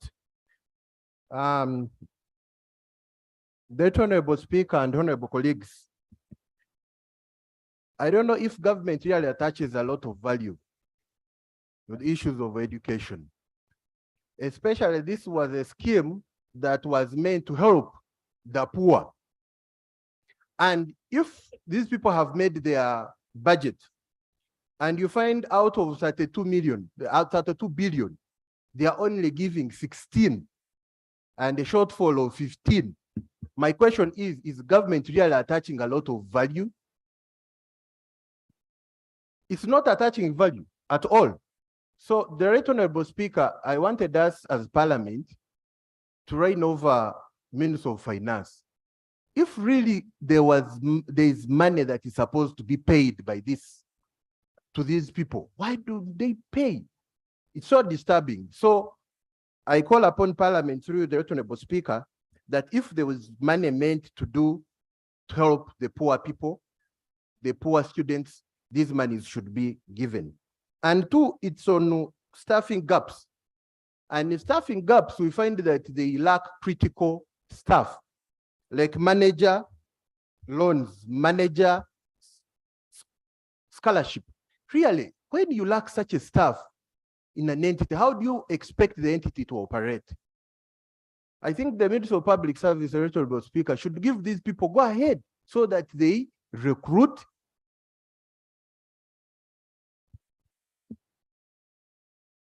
for the smooth running of this scheme. And lastly, it's on selection. The Honorable Speaker, the selection, I usually see the rich people, the sons and daughters of rich people getting sponsorship, which is so disturbing. You find a son and a daughter, like my son or daughter, being sponsored. Whereas we have poor people in Uganda, their children are willing, have the heart of studying, but they don't have the means, they don't have the money. So this also should be streamlined. so that those who are intended to get these services, especially the poor families, they should get these services. I thank you, Right Honorable Speaker. Thank you so much. Thank you very much, Right Honorable Speaker. Madam Speaker, I want to thank honorable colleagues who have raised the voice of the poor people in this house. Right Honorable Speaker, this government is committed to transforming this country. That's why they have set in motion the parish development model to transform the ordinary person, the poor person who lives in rural villages. I'm proposing that this scheme, government sponsorship scheme, government loan scheme, should follow the parish development model, where government increases the number of students it is sponsoring to go to every parish, such that we avoid a situation where you will have people in Kabong never benefiting from this scheme. Where you would have a situation, people from my place missing a complete year with no student benefiting from the 4,000. Maybe for the benefit of this house, honorable members need to know that the number being sponsored is very small, because they are every year they are sponsoring 4,000. If you multiply it in the 20 years, that's a laughable number. It's 4,000. 4,000 that government sponsors. Yeah, that's a laughable number. If you talk about those who are benefiting from the loan scheme, the 1,500. 1,500, that's a laughable. Right, Honorable Speaker. Right, Honorable Speaker, if we have to address the issue of poverty, you must accept that education is the highest driver of chasing away poverty in our communities. I want to be an example that my father would not even talk about raising 10,000. I remember I was going to do sciences, PCB stroke mathematics at St. Leo's, but my father could not afford to pay 90,000 by then fees. He opted that I go back to the seminary where I was going to pay 20 and I go and do arts. And that's what happened. It changed the course of my career. Honorable members. That was not my wish. Honorable members. That was not my wish. I would want that we adopt an education system that works for everyone, including the poor people like my father by then. Actually, your father helped you by taking you to the seminary. Much obliged, Right Honorable Speaker. Honorable members, I want to refer you to the Higher Education Students Financing Act 2014. When you look at section 20, the eligibility in the scheme, the eligibility talks about the regional balance, gender, socio-economic need. I'm repeating socio-economic need and equity. And equity. So we need to, if we are talking about PDM, then we'll need to do an amendment in the law. We need to amend the law. Propua, we are talking to you that if you want to use PDM to determine the eligibility of members, of students, then you need to amend the law. For now, let's look at what is specified in the law and let's use it judiciously. Yes. Thank you, Right Honorable Speaker. Right Honorable Speaker, I want to support the report from the committee. Right Honorable Speaker, I was privileged to serve in the Committee of Education the time this law was being made. And we did a lot of benchmarking where we thought the committee would be doing the the law was going to help the people. However, Right Honorable Speaker, there's one thing that this House needs to sit back and rethink. We have scholarships, we have government sponsorship, and we have this law. I think as Ugandans, if we have to have a balanced country, we need to go in and put our legs on the ground and say that everybody should go for a loan scheme, because the way things are happening, the children of the rich are the ones who are given scholarships to go out of this country. Nobody has come here to tell us how many scholarships we get. When it comes to sponsorship in the university, it is the children of the rich who go to good schools who can get that sponsorship. The loan scheme is left to the poor person. So, Right Honorable Speaker, the government has given us an opportunity of UPE where our children are studying for free. USE, our children are studying for free. Why don't we make it uniform that everybody should pay for the university education, Right Honorable Speaker? Because if our children, the children of the poor, There's an order.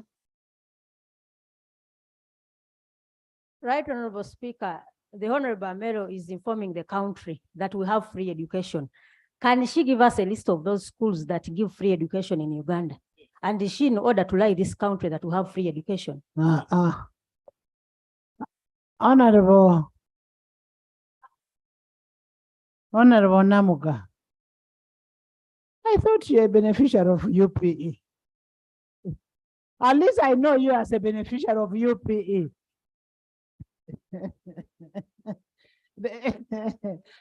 Honorable Mero, don't mind about Goretti. Goretti is a beneficiary of UPE. Thank you very much, Right Honorable Speaker, for your protection. Right Honorable Speaker, what I was saying is that our children, if they are going to the university, if we have to have equity, let everybody go in for a loan scheme so that everybody will be paying, because otherwise it is only us, the poor people down there, who are paying, and then the people who are okay like us, who can sponsor our children, are benefiting from the scholarships because we have access to go to those offices to have our children there. So Right Honorable Speaker, I am proposing that we should amend the law that the university education, everybody should go for a loan scheme and government should be ready for that, so that we all pay together equally, so that the country is balanced. Otherwise, as it is right now, it is still the poor persons who are paying. The rich people are not paying anything. I beg to submit, Right Honorable Speaker. Veronica. Thank you, Right Honorable Speaker, for the opportunity. Right Honorable Speaker, many deserving students are Whoever has left out. spoken will not speak. Many deserving Let's have everybody students. speak. Many deserving students are left out because of the process of getting the loan scheme. The process is not clear, more so to the people in the villages. For example, in Bukomansimbi, many students have tried. I have also tried for them, but you haven't been success.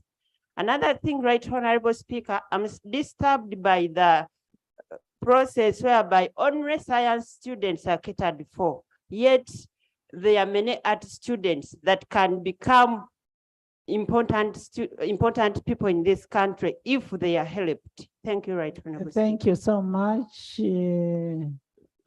Solo, Emmanuel.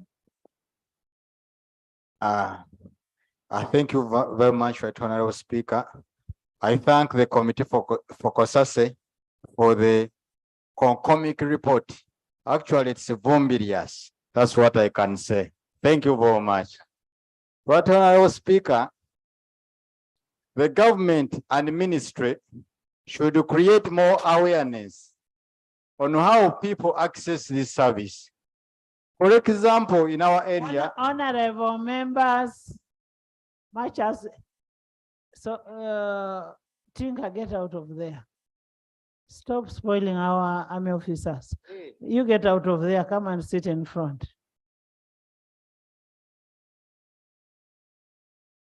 What Solo is talking about is a very important thing, creating awareness. Because most people don't know about this loan scheme. It is only, when you ask Mojuche here, will he tell you anything about the loan scheme? He doesn't know.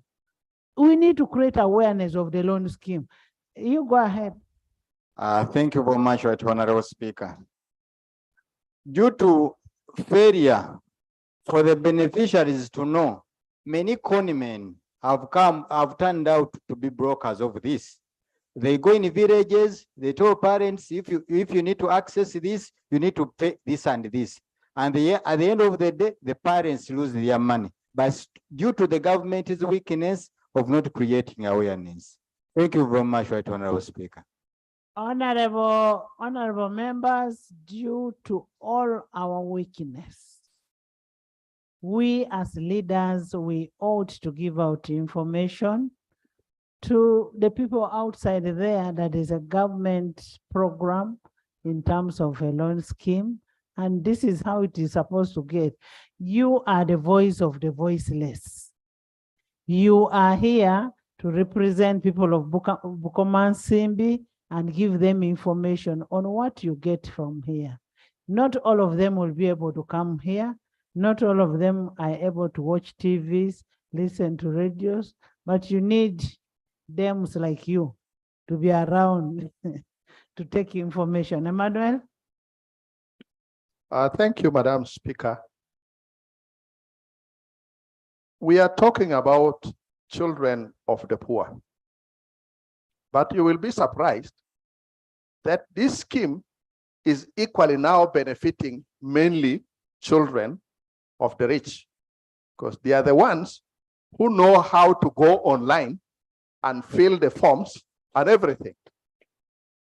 Our children from the village, a number of them don't know that you have to go online.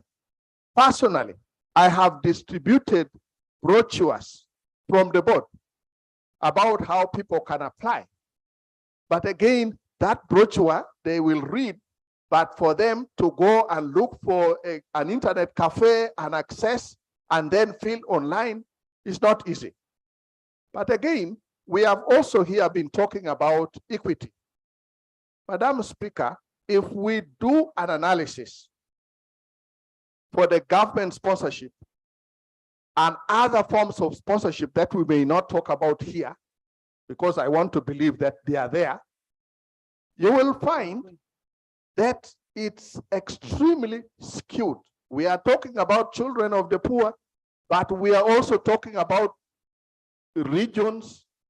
If you put that alongside the loan scheme and you put it alongside the government sponsorship, and then you try to map it on the regions of the country, you will see the kind of imbalance we are talking about. Number two, about the recruitment of staff. Madam Speaker, I still think this is deliberate, not recruiting them. Why?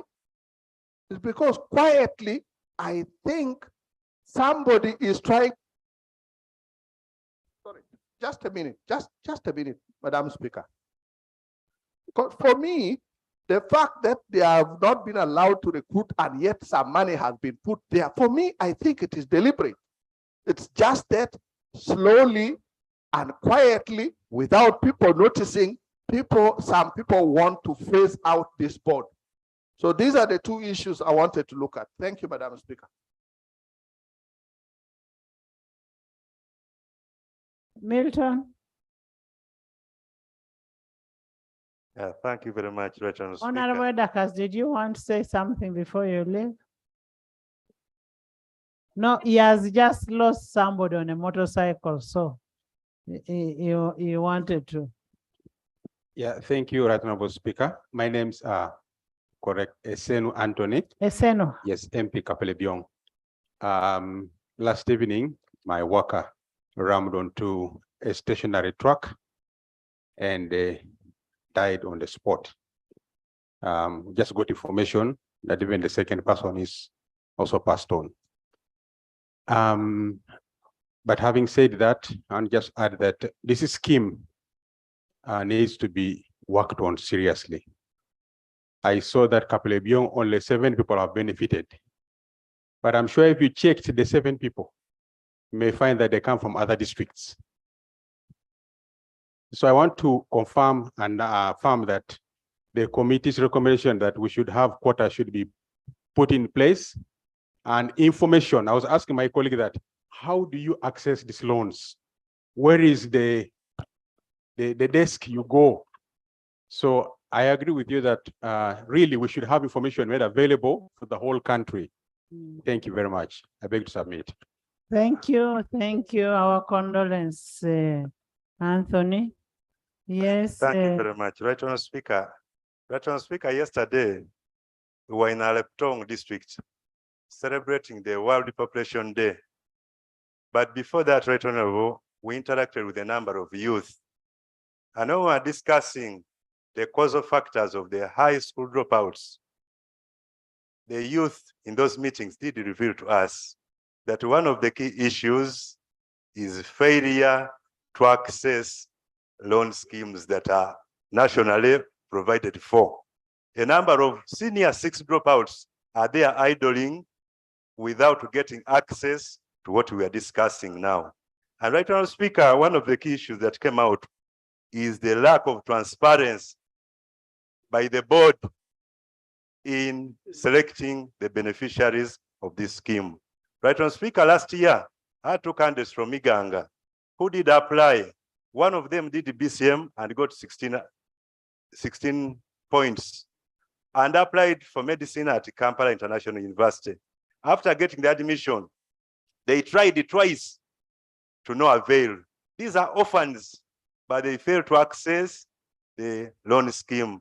And they were advised to try to appeal. They appealed, but there was nothing coming to pass. So I want also, as we discuss the general principles, the issue of transparency needs to be addressed because she's leaving out so many Ugandans who would be benefiting from this program. I thank you, Mr. Speaker. Dennis Omara. Dennis Omara. Thank you very much, Right Honourable Speaker. I am raising on a procedural matter on this subject matter before us. One, Right Honourable Speaker, the Minister for Education just affirmed on the floor of Parliament that there is no money allocated for the program, and we are barely 12 days into a new financial year. Right Honourable Speaker, are we proceeding well to debate how we can cure the defects of the scheme when there is no money? Two, Right Honourable Speaker. Just don't go to 2. Do you know the institution that has powers that does the appropriation? May I answer? Right Honourable. No. I am asking if there is no money, the appropriation is done by this house. And that's why we are making an order that we need money for this process.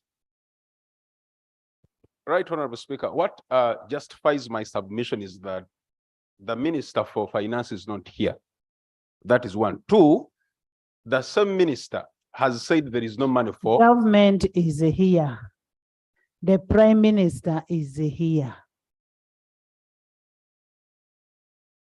Right Honourable Speaker. Right, you see, members, when you come in late, you need to understand where we are coming from. Okay? Where we are coming in from, because this is something that was addressed from the beginning. We had to reach a consensus whether we should proceed or not because of what you're raising. But we cannot stop working because you think you're not seeing a person like Musa Asisi. Thank you very much, Right Honourable Speaker. I would want to support the recommendation of the committee wholesale. Right Honourable Speaker, I have only 2 comments.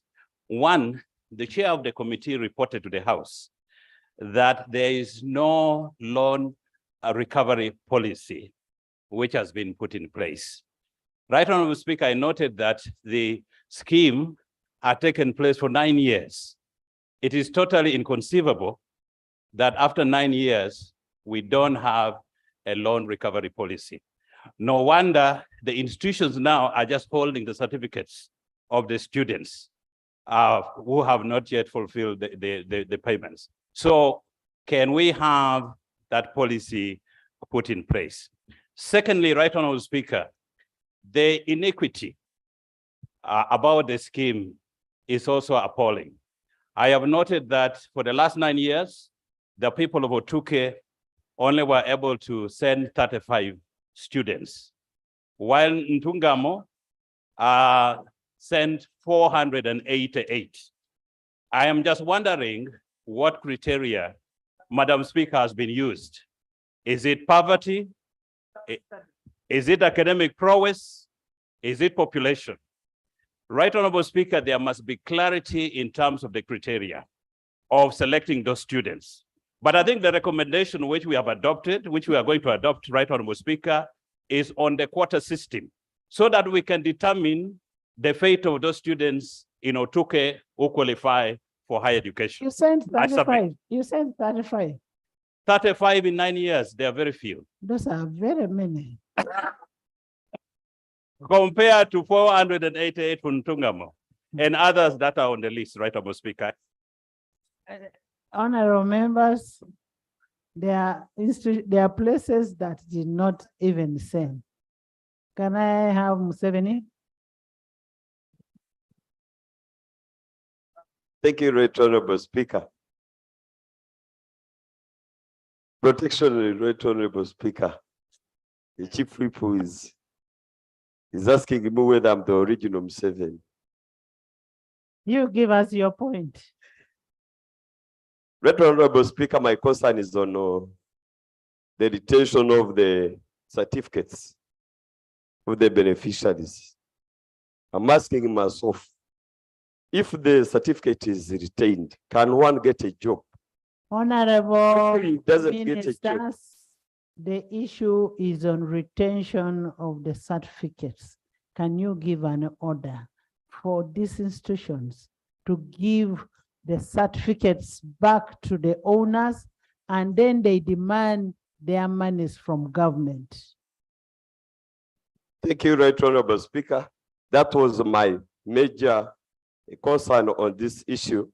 Since you have ordered, I rest my case. Hassan? Thank you. Hassan Aru? Thank you, Right Honorable Speaker.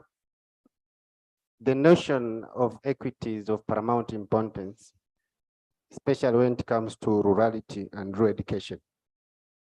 I therefore support the report because it calls for providing funds for the disadvantaged communities. But the Right Honorable Speaker, as much as we're discussing that as leaders and as politicians, as an economist, my biggest worry is that element of the revolving fund, that money must be paid it for other students to access it. We all know that in Uganda, we are still challenged by the levels of employment, especially post-education. And I'm looking at a scenario where students have graduated and sitting home, there's no job. My biggest question is the continuity of the scheme, that are we going to be in position to carry on with a scheme, given that learners who graduate sometimes get difficulties in accessing employment? Thank you, Right Honorable Speaker. Yes. Right Honorable Speaker, thank you so much. Right Honorable Speaker. Alan, you're becoming wiser. What procedure matter do you have? Thank you so much, Honorable Speaker, for the opportunity.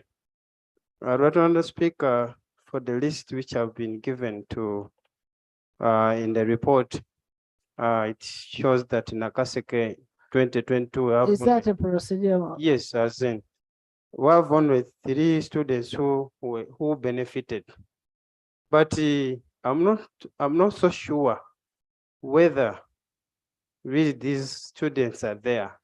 They are in this list. There might be ghost students who are benefiting from this scheme. What procedure are you ready? So want it to be proceeded right, to lay the list, the names, the villages, the district, even the schools. Honorable members, somebody talked about ghost. That was the SNO. I think he has a point. He has a point, because if you're saying the 3 are from Nakaseke, can we have the list of those students laid on table for us to be able to confirm and make a follow-up? Thank you, Madam Speaker, for Thank you. that wise ruling. Vice Chair? Yes. Thank you so much, Madam Speaker. Actually, before Honorable Alan talked about it, I was sharing with my chairman that it is important for us to lay on table here the list, the full list for the 9 years of all the beneficiaries, because it was actually supplied to us. So I've Okay. asked our technical team to Thank bring you. the book. It's a big book, which will lay, and then members can look through. Thank you. And by the way, Right Honorable Speaker, I took the time to also consult my district officials about the list of Amuru, and I was shocked that actually some of the students were not from Amuru. What about Bukedia? Honorable members, Hassan had a very good point. As an economist, what is the continuity of this project? This is meant to be a revolving fund. Much as we are giving out this money, how are we recovering this money for it to be transmitted more to other people, to build the number of people who are going to benefit out of it? Food for thought. Thank you so much, Right Honorable Speaker. Right Honorable Speaker, before I thank the committee, I want to thank you, Right Honorable Speaker. In Pade, people are rejoicing and birds are being slaughtered. It's not always usual that we have speakers from Pade district come to Parliament of Uganda and meet the Right Honorable Speaker. You don't know what you have done to Pade today. I want to thank you so much, and thank you so much. I'm sure our voters are watching, and indeed they will do the needful when it comes to elections tomorrow. So the voters of Pade should bring back Pasca, should bring back Komakech, should bring back Santa. Thank you so much, Right Honorable Speaker. Right Honorable Speaker, in the same note, let me thank the committee for the good work they've done. There is a report that shows that out of 10 people in Uganda, only 1 works in the formal sector. We are taking our children to study, but where are the jobs? These are children of poor people. In Uganda to work, colleagues, you need to have connection. Don't expect a joke from Pade to know a commissioner, a PS to get a job. It is that hard. And these children are meant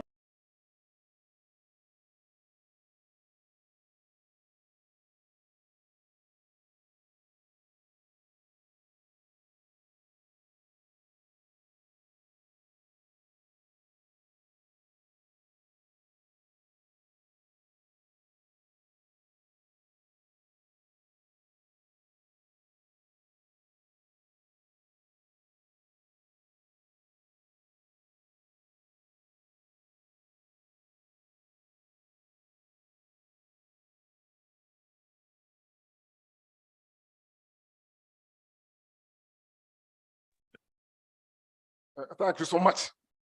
Right on, Speaker. I want to be very brief. I'm trying to build from the point raised by the committee and the honora in relation to assistance students with disabilities.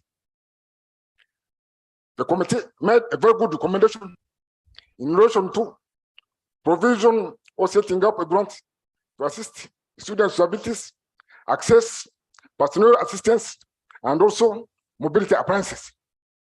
It's very good. But there is a problem. The recommendation does not say when.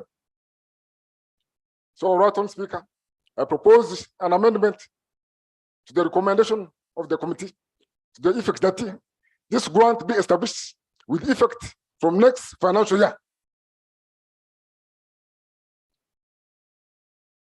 Second, issues to do with the empowerment of disabilities are constitutional requirements. under the principle of formative action.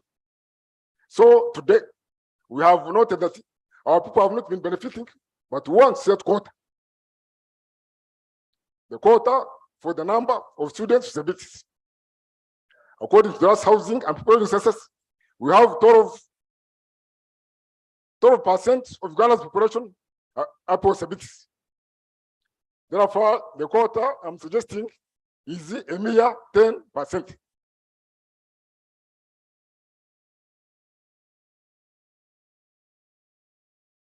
Right on, Speaker, to be specific, I need your support in including 2 points on the recommendations in relation to students with disabilities.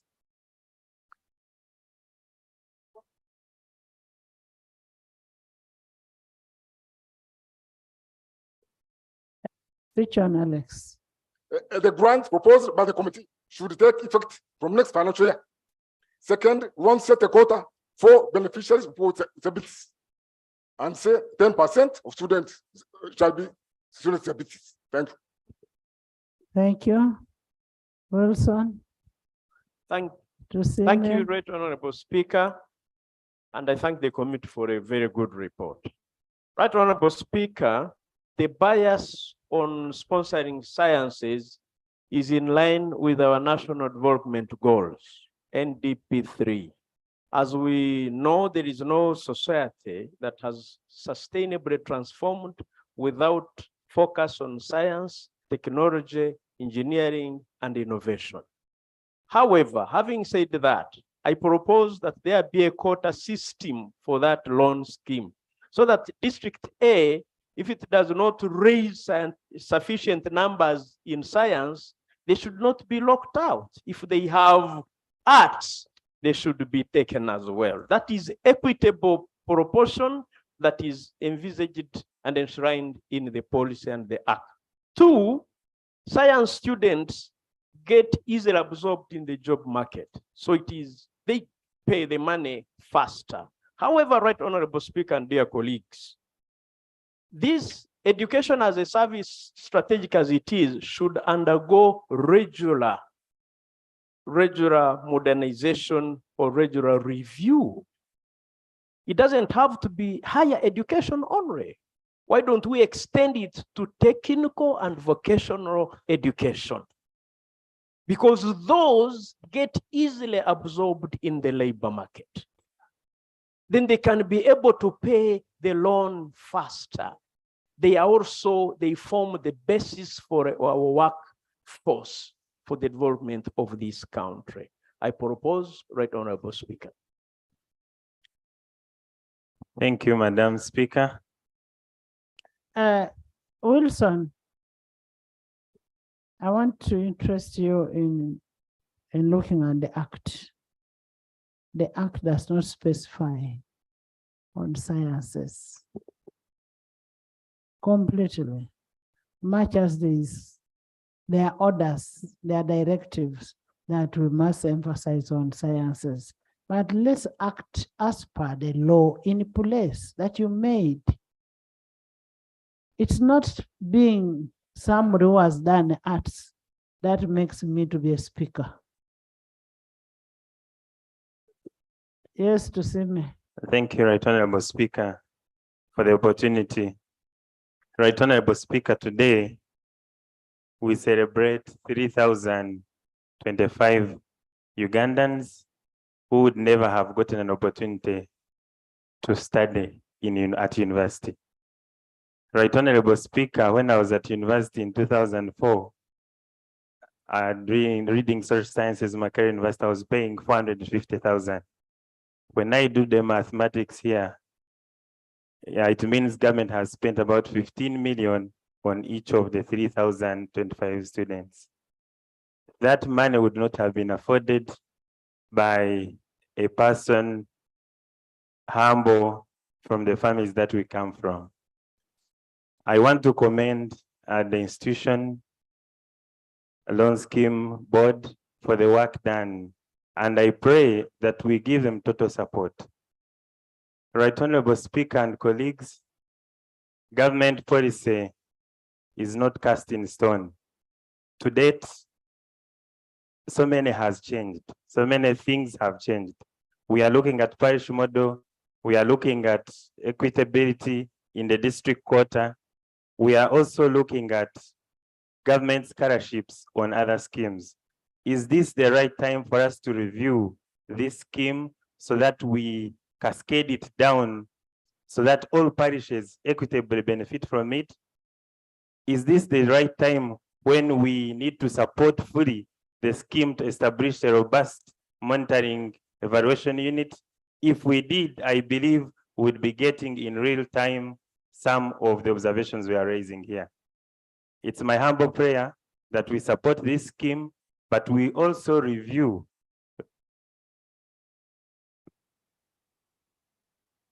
Honorable members, and as you look at this, I think government needs to tailor the beneficiary criteria to ensure the needed students.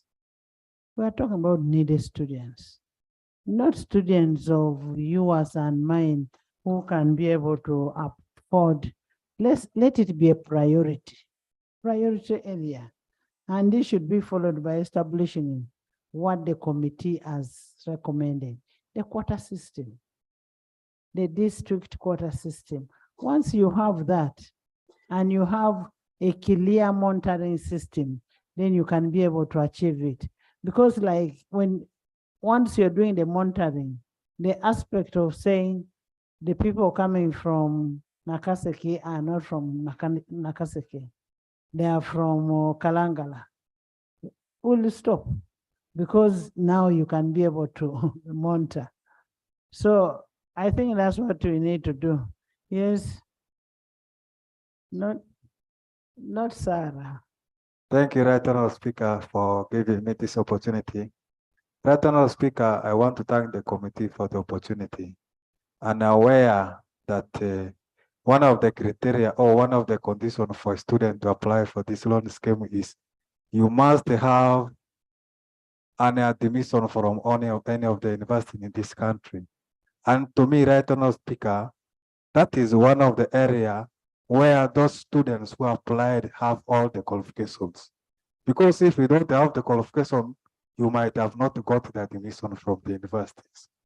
Therefore, after getting all that, the best thing the scheme could have done is to say, who are the vulnerables now to benefit, since all of them qualified to join universities?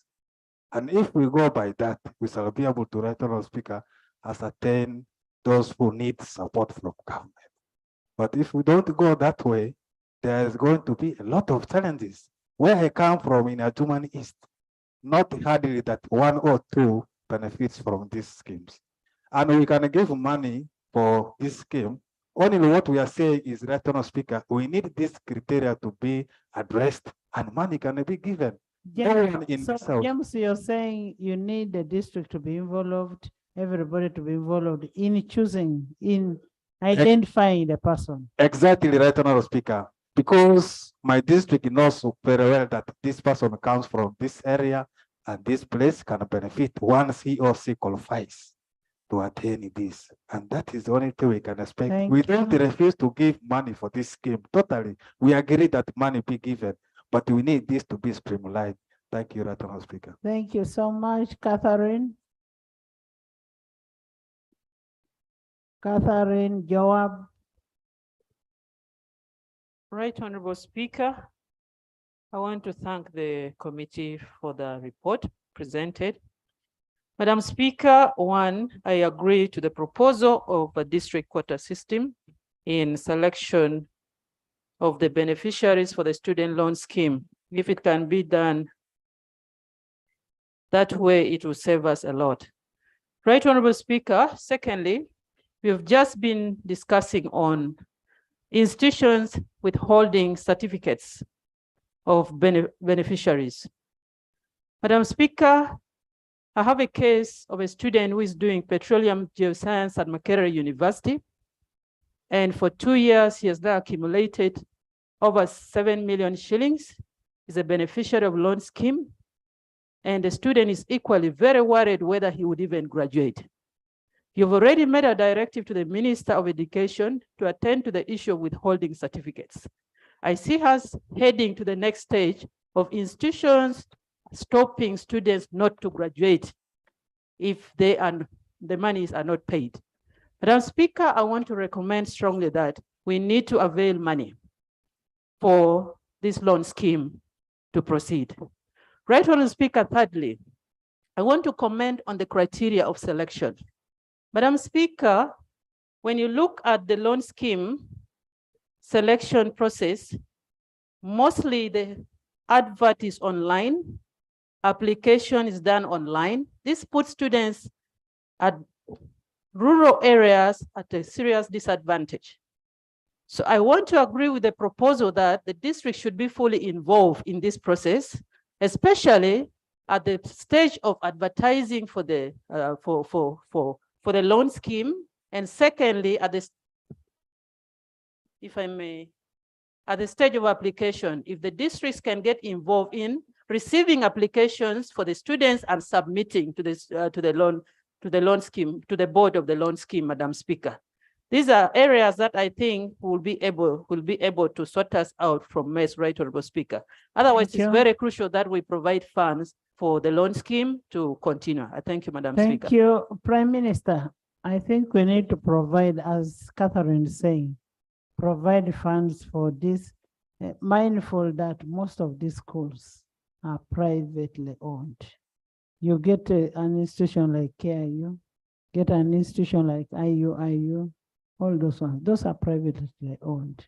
If it was only government school, then you would think. But even if they were government schools, they have operational costs that they have to meet. So this money should be paid to the owners. Yes, Joab. Thank you, Right Honorable Speaker, colleagues. I actually wanted to start from that point that also the minister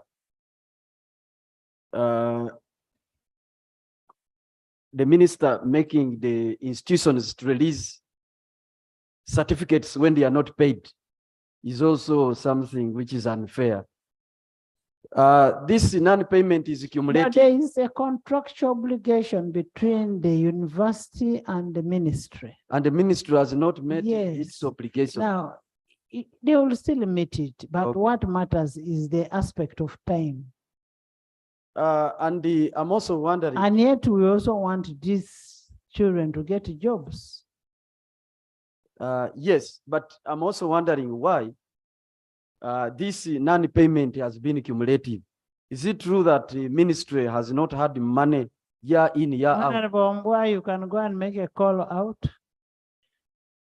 Mbwa.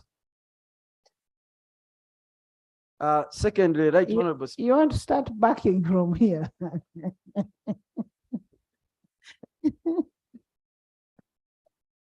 Yes, Joab. Secondly, Right Honorable Speaker, I also support the view that the local governments be involved in the verification. Local governments cannot be involved right from the time of application and so on. But once the children or the students have applied and they have got the admission letters, then they can be sent to the districts for verification, just like it is with the district quota system. Otherwise, presently as it is, the intention is to cater for children of the poor. But I have information that today, it's also those who are already employed with government are benefiting from this scheme. So this really beats the purpose. And I don't agree with a member who said that the other scholarship scheme of the government sponsorship be scrapped completely. No. First of all, it is not entirely true. But you can't scrap it. This is what I had a member trying to insinuate. But it's not entirely true that children from the very rich families are the only ones. The member was entitled to his opinion. Yes, yes. So I'm also bringing my opinion right on it. And it is not one of the recommendations. So it's not something that you can challenge. Okay, okay. Much obliged. But what I'm saying that the district should be involved at verification. And I don't know whether really somebody who is already employed with government and earning a salary should still benefit from this scheme of the poor. Finally, I feel that the government should have a way of ensuring that these children are given priority when it comes to employment. They can go for national service in the armed force and even in local government. Yes, because when it comes to recruitment to these forces, it is also not easy. Yet there are these people we have given the government money and we need to recover that money. So where there is employment, they should be given first priority because we need the money from them. Right, Honorable Speaker, I beg to submit. Honorable Court, the youth, not a court. Thank you, Right Honorable Speaker. I salute the report of the committee. Right Honorable Speaker, it's agreeable to all of us that if the students' loan scheme fails, the consequences are dire, and our people-centered development agenda that we strive for as a parliament will be at stake.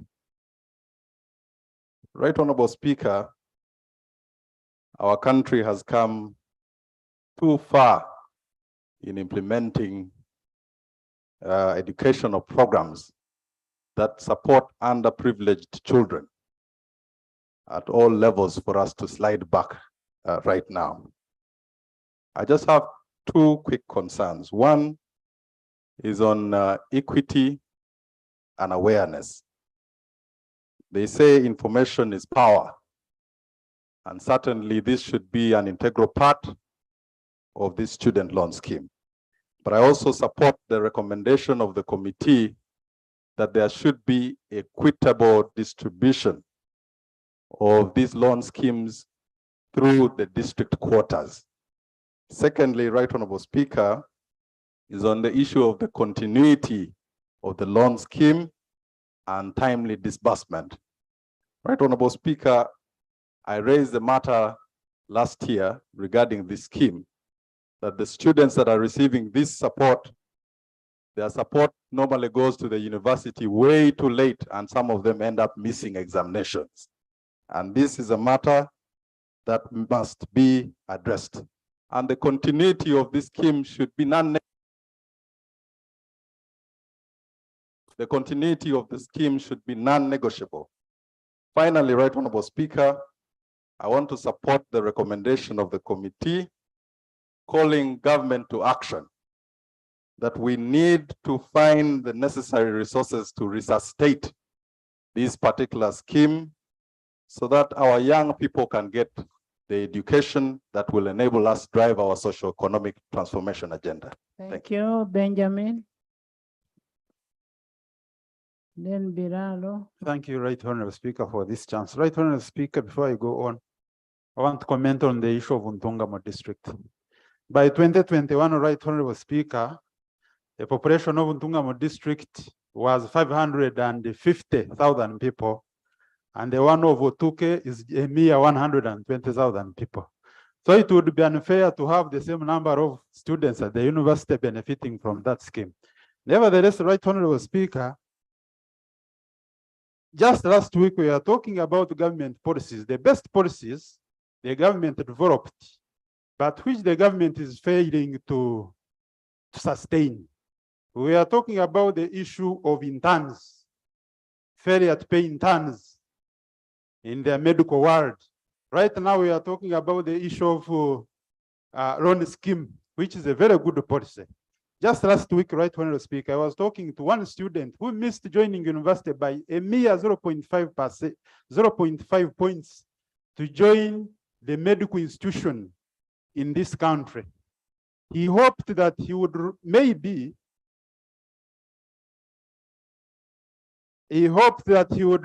join the university on this scheme, but his dream is being shattered by failure to provide money for this loan scheme.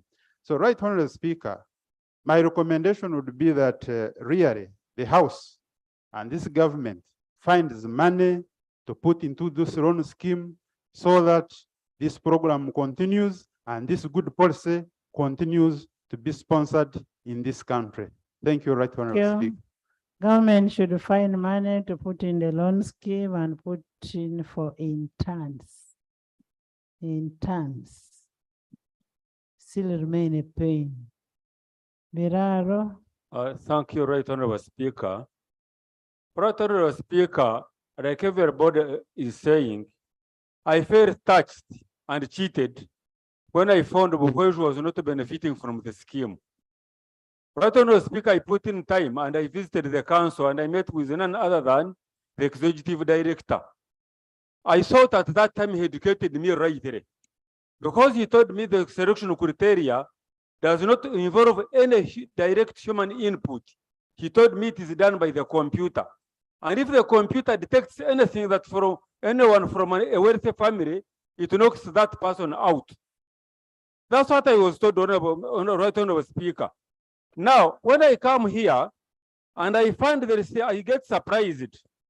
I really get surprised when we find that the process is being abused and the people, the system is being manipulated. Because as I talk, because it comes from the western part of Uganda, we have not benefited. If there are numbers, they are very minimal. So, Right Honorable Speaker, I would suggest the following. One, there should be a deeper audit in the system of selection. Is it computerized or manual? So that man could have influence. Secondly, the council should interface with this parliament, educate us, so that later on we take them by their word. Thank you, Right Honorable Speaker. Next time, don't write an article about MPs. Honorable Bilal, next time, don't write an article about MPs. Yes, Sarah. Thank you very much, Right Honorable Speaker. Right Honorable Speaker, I want to appreciate the committee of COSASE for this report. I will get to some missing issues in the report after I have raised these two issues. Right Honorable Speaker, I'm not going to repeat what has been said. But if you look at this report, Right Honorable Speaker, on performance of government of Uganda receipts, Right Honorable Speaker, the committee informed us that 11.89 billion was not released. And this money was for continuing students, Right Honorable Speaker. Where are these students? Money was not released. They were already in university. They were continuing. I remember raising this matter, Right Honorable Speaker, on the floor during that financial year 2021 and urging government to at least avail money so that those who are continuing can complete their education. This has remained pending, Right Honorable Speaker. How I wish that we can look further and know what has happened to these students. Secondly, Right Honorable Speaker, while we may blame the board, the management, 3 billion for operational funds were not released. How do we expect this board to operationalize its activities, even follow up students, when money for operations is not released? Thirdly, Right Honorable Speaker, while we talk about the quota, there are districts, there are sub-counties that have secondary schools but don't have A-level. There are no A-level schools in some sub-counties. I have them in my own district. So, Right Honorable Speaker, as we look at the quota, can we first ask the Ministry of Education to ensure that all schools have schools, A-level schools, but also there are schools without laboratories. Even as government tries to look at science subjects, there are schools, districts that do not have laboratories to offer, to support the science studies. Lastly, Right Honorable Speaker, when you look at the report, this committee report is mixed up. On paragraph 5, low loan recovery rate. Chair of the committee, I don't know if you read your report. The heading is low. What did he read? What was he reading? loan recovery rate, Right Honorable Speaker. And he tries to give us, when you look at what is different is the heading. The heading the is head, saying yes, loan recovery rate. But then the table the table gives is you on statistics of student beneficiaries from the loan scheme. yes. Since inception indicated that there was a decline. Now you're giving us this. We appreciate that information.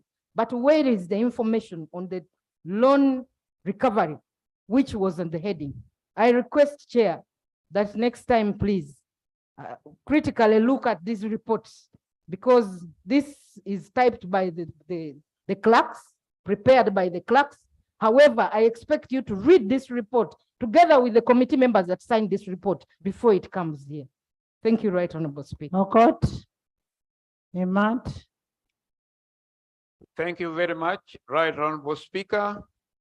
Madam Speaker, if you look at where Honorable Sarah was commenting and you go to the table, in the last 9 years, you'll find that the scheme benefited about 12,000 students. We have been talking about loan scheme versus government sponsorship scholarship. If you look the amount which government spends per student through the loan scheme, and you look at the amount of money government spends per student through the sponsorship, you'll find that one government-sponsored student could pay 4 students through the loan scheme. If government sponsors 4,000 students per year, and that is converted into student loan scheme system, you'll find that government will be able to pay 4,000 times 4, which means 16,000 students would have been sponsored through the loan scheme. We have been saying here that even those who are sponsored through government sponsorship are students of the rich. Then why not put everybody now through student loan scheme so that the number goes high? Madam Speaker, if we go and see the number of students who sit senior 6, every year there are over 200,000 students. And the absorption through government, it is 4,000 plus the 1,500 through student scheme. That means government can only take 5,500. How about the over 200,000? Where are they going? So I think something needs to be done here. Emat.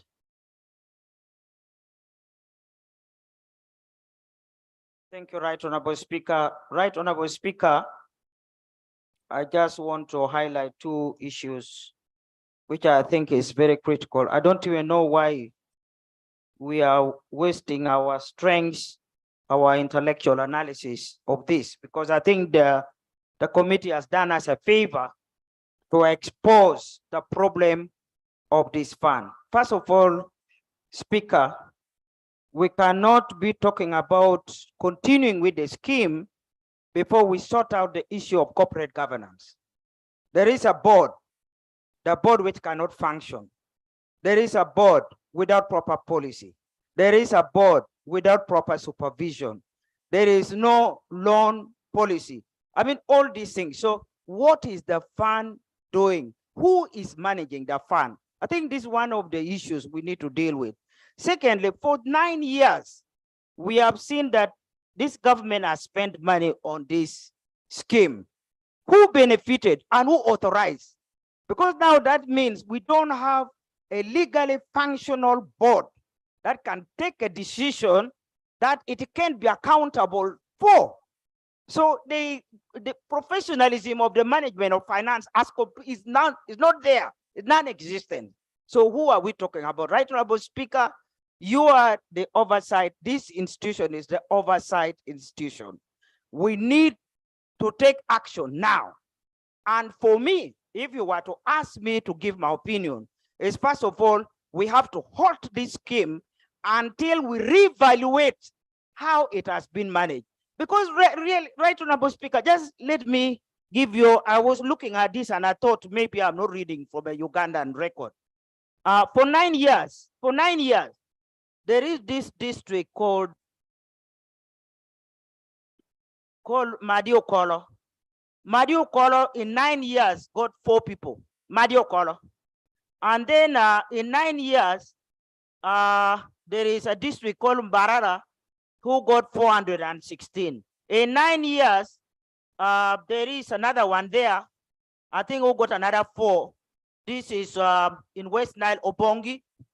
And in 9 years, Mtunga Mokos got 488. And I mean, this cannot be happening in Uganda. When we talk about Paris development model, we have already identified 39%. 39% below poverty. Where do you find the 39%? I mean, let's fast. So somebody is not thinking about the policy and how to properly manage this country economically and for the good of the country. So let's rethink, please. For me, Right Honorable Speaker, I'm so sorry, I'm not criticizing anybody, but I'm saying people whom we are put in charge are not in charge. They are not in charge. You cannot bring this report before us. And we have record of 39% of people below poverty level. Where are their children going to school? Who is sponsoring their education? And the fathers of this country, please, the fathers of this nation, diagnose for us 3 challenges to drive this country forward. Whether you are talking about Korea, you have to look at the 3 pillars: deep, disease, ignorance, poverty. 3. And then you structure around those 3. And then we added on S, dips, which Right Honorable Speaker, I'm sorry, I've ended. Right Honorable Speaker, I'm saying we need to fix the corporate governance. We need to halt this system until we have put our priority right. And these are my contribution, Right Honorable Speaker.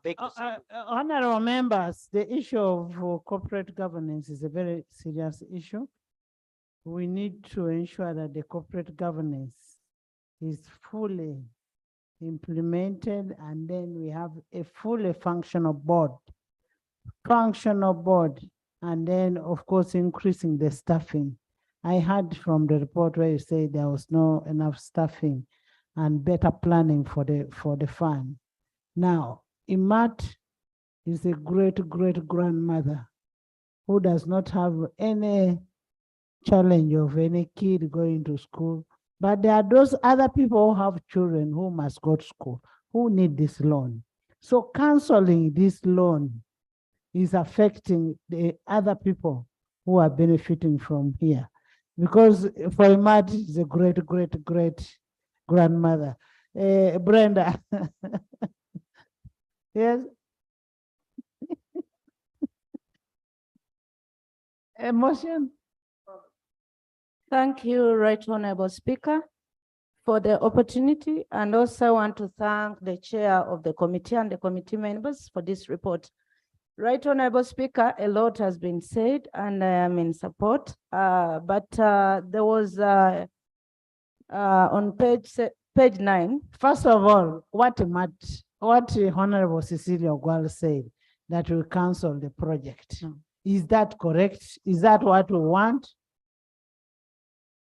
We hold. Is that, will education ever wait for anybody? Will age wait that because you're halting? Right Honorable Speaker. But that now justifies what I'm saying. That my Miss Uganda here. Miss Uganda is a great-great-grandmother. Jaja. Please, can we finish? We have actually finished over 1.5 hours on this debate.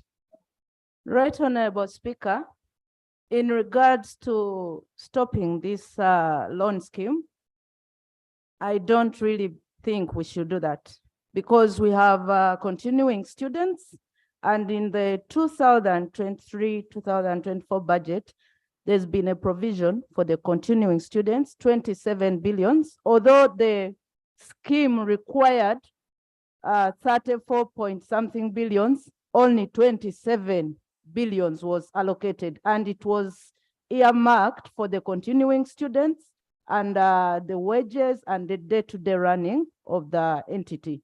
But the scheme lacks 4.5 billions for the new applicants. And the month of June and July is gazetted for applications, and the selection happens in August. So if this parliament resolves that this scheme should continue and you issue that this money be allocated, the application can go on. But Madam Speaker, I also support that we need to clean the entity. There's so much that is lacking, and also amend the law. Because although the law provides for regional balance, it never happens. So that means, because that is a creature of this parliament, it must be brought back and we rethink and better the law so that all Ugandans can benefit. And I would go for those district quota system so that we be able to see what happens. Madam Speaker, I want also to inform this parliament in 2021 secondary school academic year, the district of Nakapilipilit, Napak, and Madikolo did not get any student seat.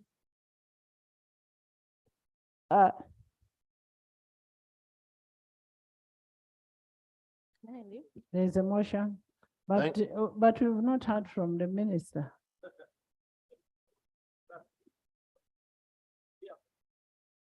Lob.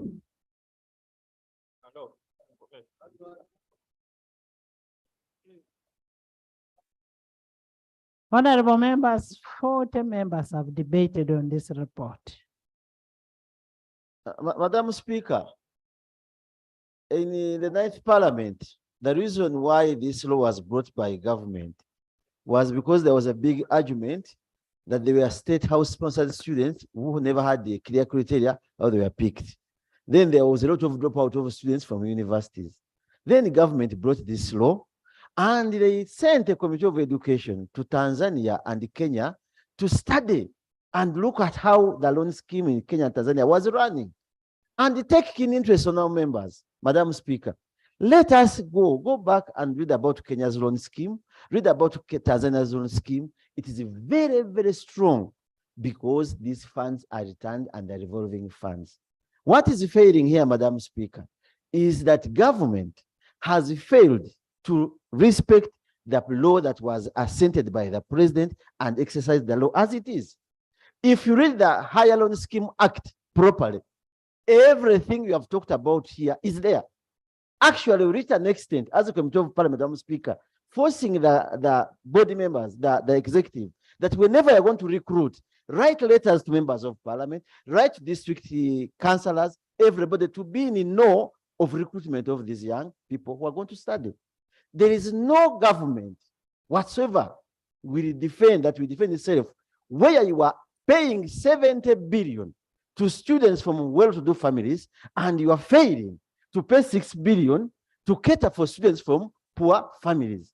Madam Speaker, look at the universities that are taking these loan schemes from the, I don't know whether I'm proceeding badly, but the law is speaking. You take keen interest, you will find that Makerere University, which is charging highly, has a very low number of students from the loan scheme. To Basajja Balaba, KIU, who has decided to take students at lower costs, the biggest number is from there. And that's where the big number is. The only answer we need, Madam Speaker, we sat in the Committee of Education. The chair is there. We invited finance, the higher loan scheme, and education to mitigate, to get funds for this loan. And we said, whether we look for money from education itself, let us look at for wasteful expenditures to get the 6 billion so that this loan continues running. Indeed, we failed. Then the PSST finance confirmed to the committee that they are going to look around for this money so that the loan does not collapse. The moment you don't give this money, it means government must come back to parliament and we repeal the law because it will be non-existent. The law must run as it is. Even, Madam Speaker, where you are talking about to scientists, being given priority, it was because the loan scheme failed to get money to cater for all classes. But the law is very clear. It does not segregate anybody. A lawyer will study, a teacher will study. I'm here to attest. Give me 10 children, students who have finished teaching, and give them to me, and you see whether I fail to get them employment in this country. And in Kampala above all. Because the capacity is there, absorption is there. Even these low staffing gaps shown by the Otagen and different ministries, it is because you are failing to employ people. If the loan scheme itself has only 3 people to look around to find out those who have not paid, can they manage the whole country? 4,000. But Madam Speaker, as I conclude, let us go and look at how many students apply for this loan scheme. They are more than 10,000. And at the end of the day, they take only 1,000. 35. All these are challenges. As I conclude, let us agree. We passed the law. All the monies that are given to different schemes, those coming from Cuba and other countries, must all be encompassed within the loan scheme. Then the loan scheme is supervised for all our people. Otherwise, if we don't act as parliament, still you will get challenges every morning in your homes, children coming looking for school fees from members of parliament. And everybody can attest you have felt this pinch all the time. But the loan scheme was a very good remedy.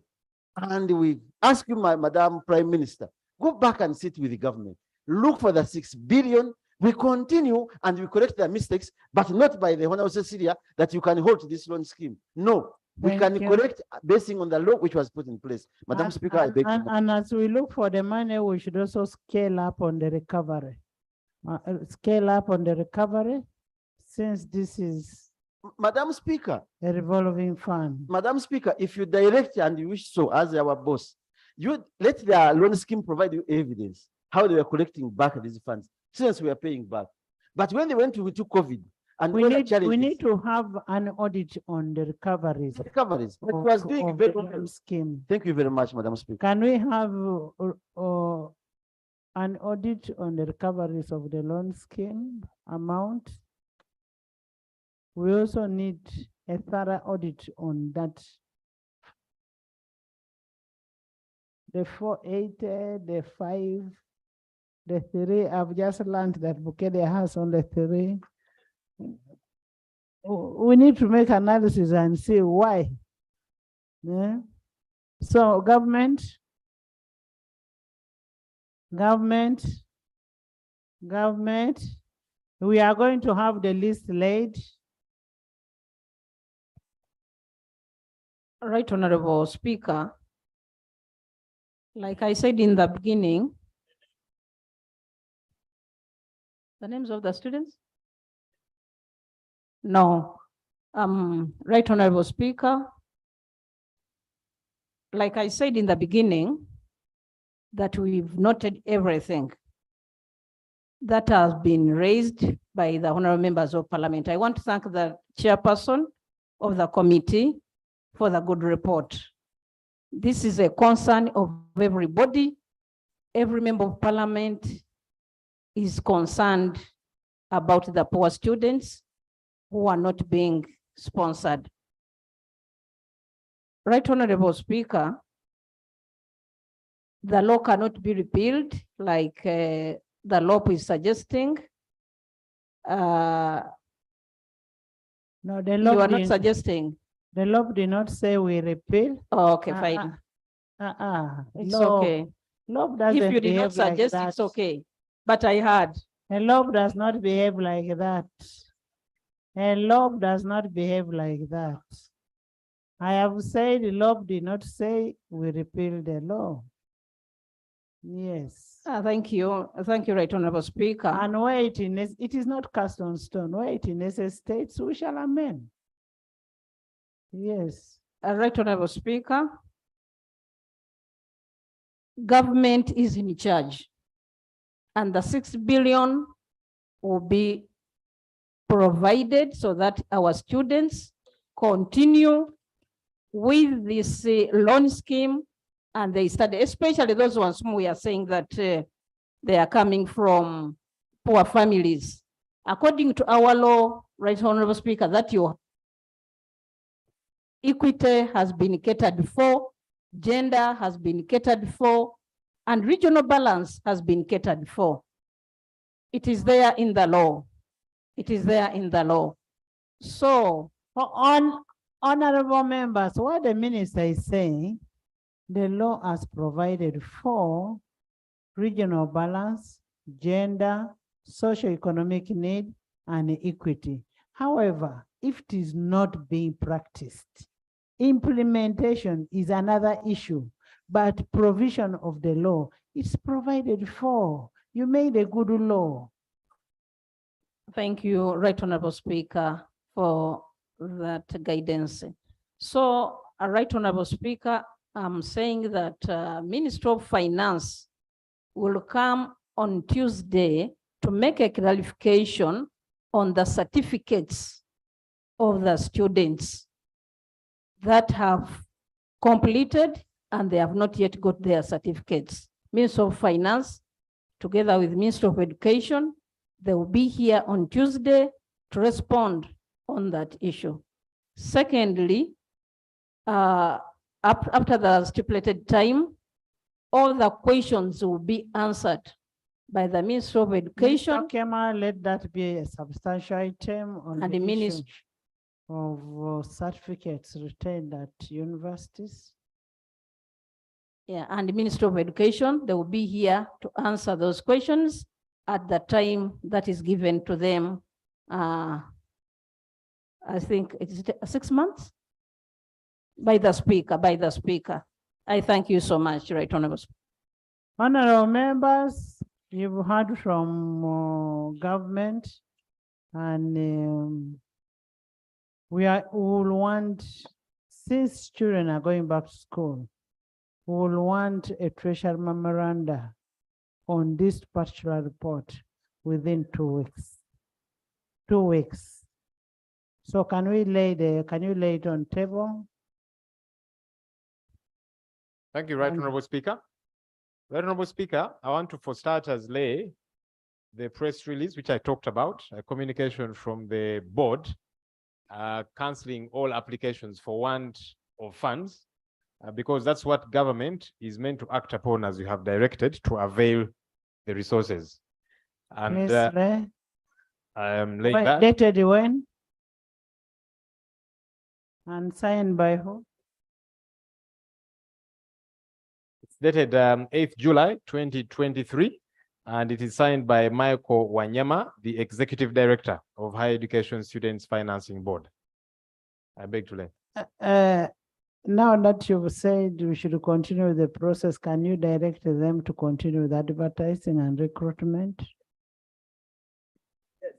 Yes. No, the money will always be found. Let the people be shortlisted, and I mean, if we are not going to do that, then we are halting the business, as the Honorable Cecilia was saying. Yeah. People don't distort me. Right Honorable Speaker, I'm going to direct the Ministry of Education to continue. Yes, to continue with the process of advertising and recruiting the students. Just a clarification, Hajat. Just a clarification. You are directing the minister, not you're going. You are directing.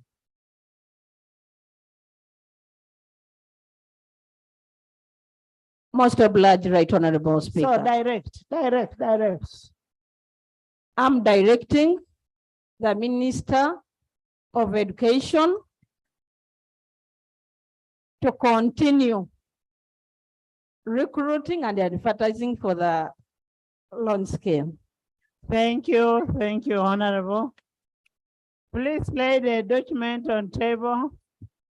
Right Honorable Speaker and members, I beg to lay on table the Higher Education Students Financing Board list of loan beneficiaries from 2014-2015 to 2022-2023. I beg to lay. Thank you so much. Honorable members, I now put a question that the report of the Committee of Public Accounts, Commission, Statutory Authorities, and State Enterprises on the financial statement of the Higher Education Students Financing Body for financial year ended 30th June 2022 be adopted with amendments. Those in favor say on the contrary nay. The ayes have it. Can we have our agreement laid on table? Alan, are you around?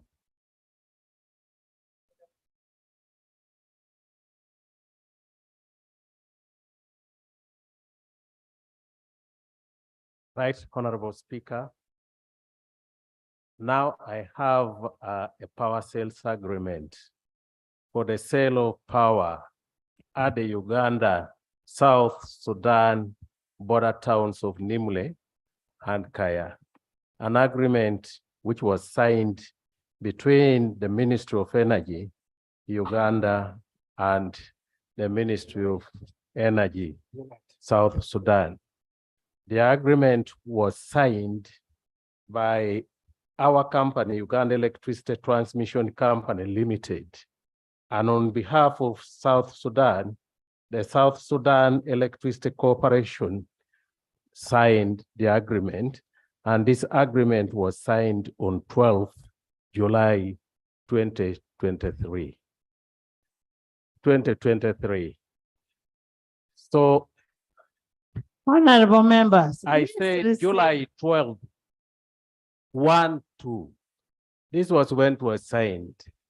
Yes, that's the date which is here.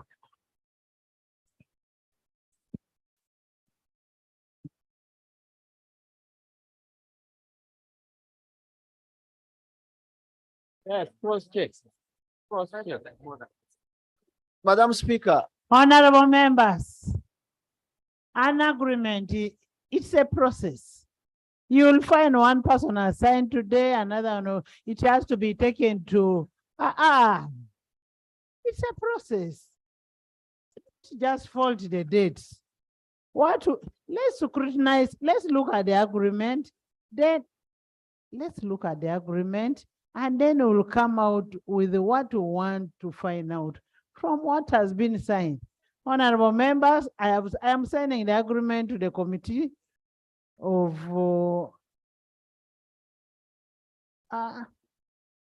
Environment and Natural Resources to scrutinize the agreement and then report back to the House. Honorable members, I wish to lay on that. I lay on that table. please do. Let me tell you. Honorable members, you have something else to lay? Yes. Right, Honorable Speaker. Yesterday, the Minister of Energy brought here biofuels regulations 2022. And I'm now ready to lay these ones also on the table. Lay them on the table. And that is arising out of which act? It is, right, Honorable Speaker. This one is arising from Biofuels Bill 2018, which was assented by the President on 4th June 2018, yes, and was gazetted in August 28, 2020. Thank you. Please. And now the regulations were actually were gazetted on 16th December 2022. So now I wish to lay on the table, I wish to lay the biofuels regulations 2022. Here I lay. Thank you. Thank But you. I also wish to lay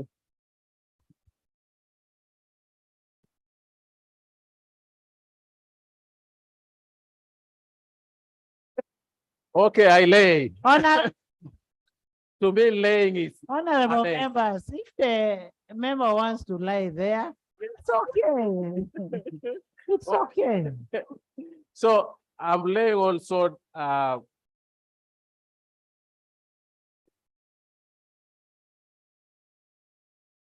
The regulations are referred to the Committee of Environment. Yes, you continue. Do you have? I will withdraw the Act 2020. So I've laid. It's because you're disturbing. Honorable members, we adjourn the House to 2 tomorrow.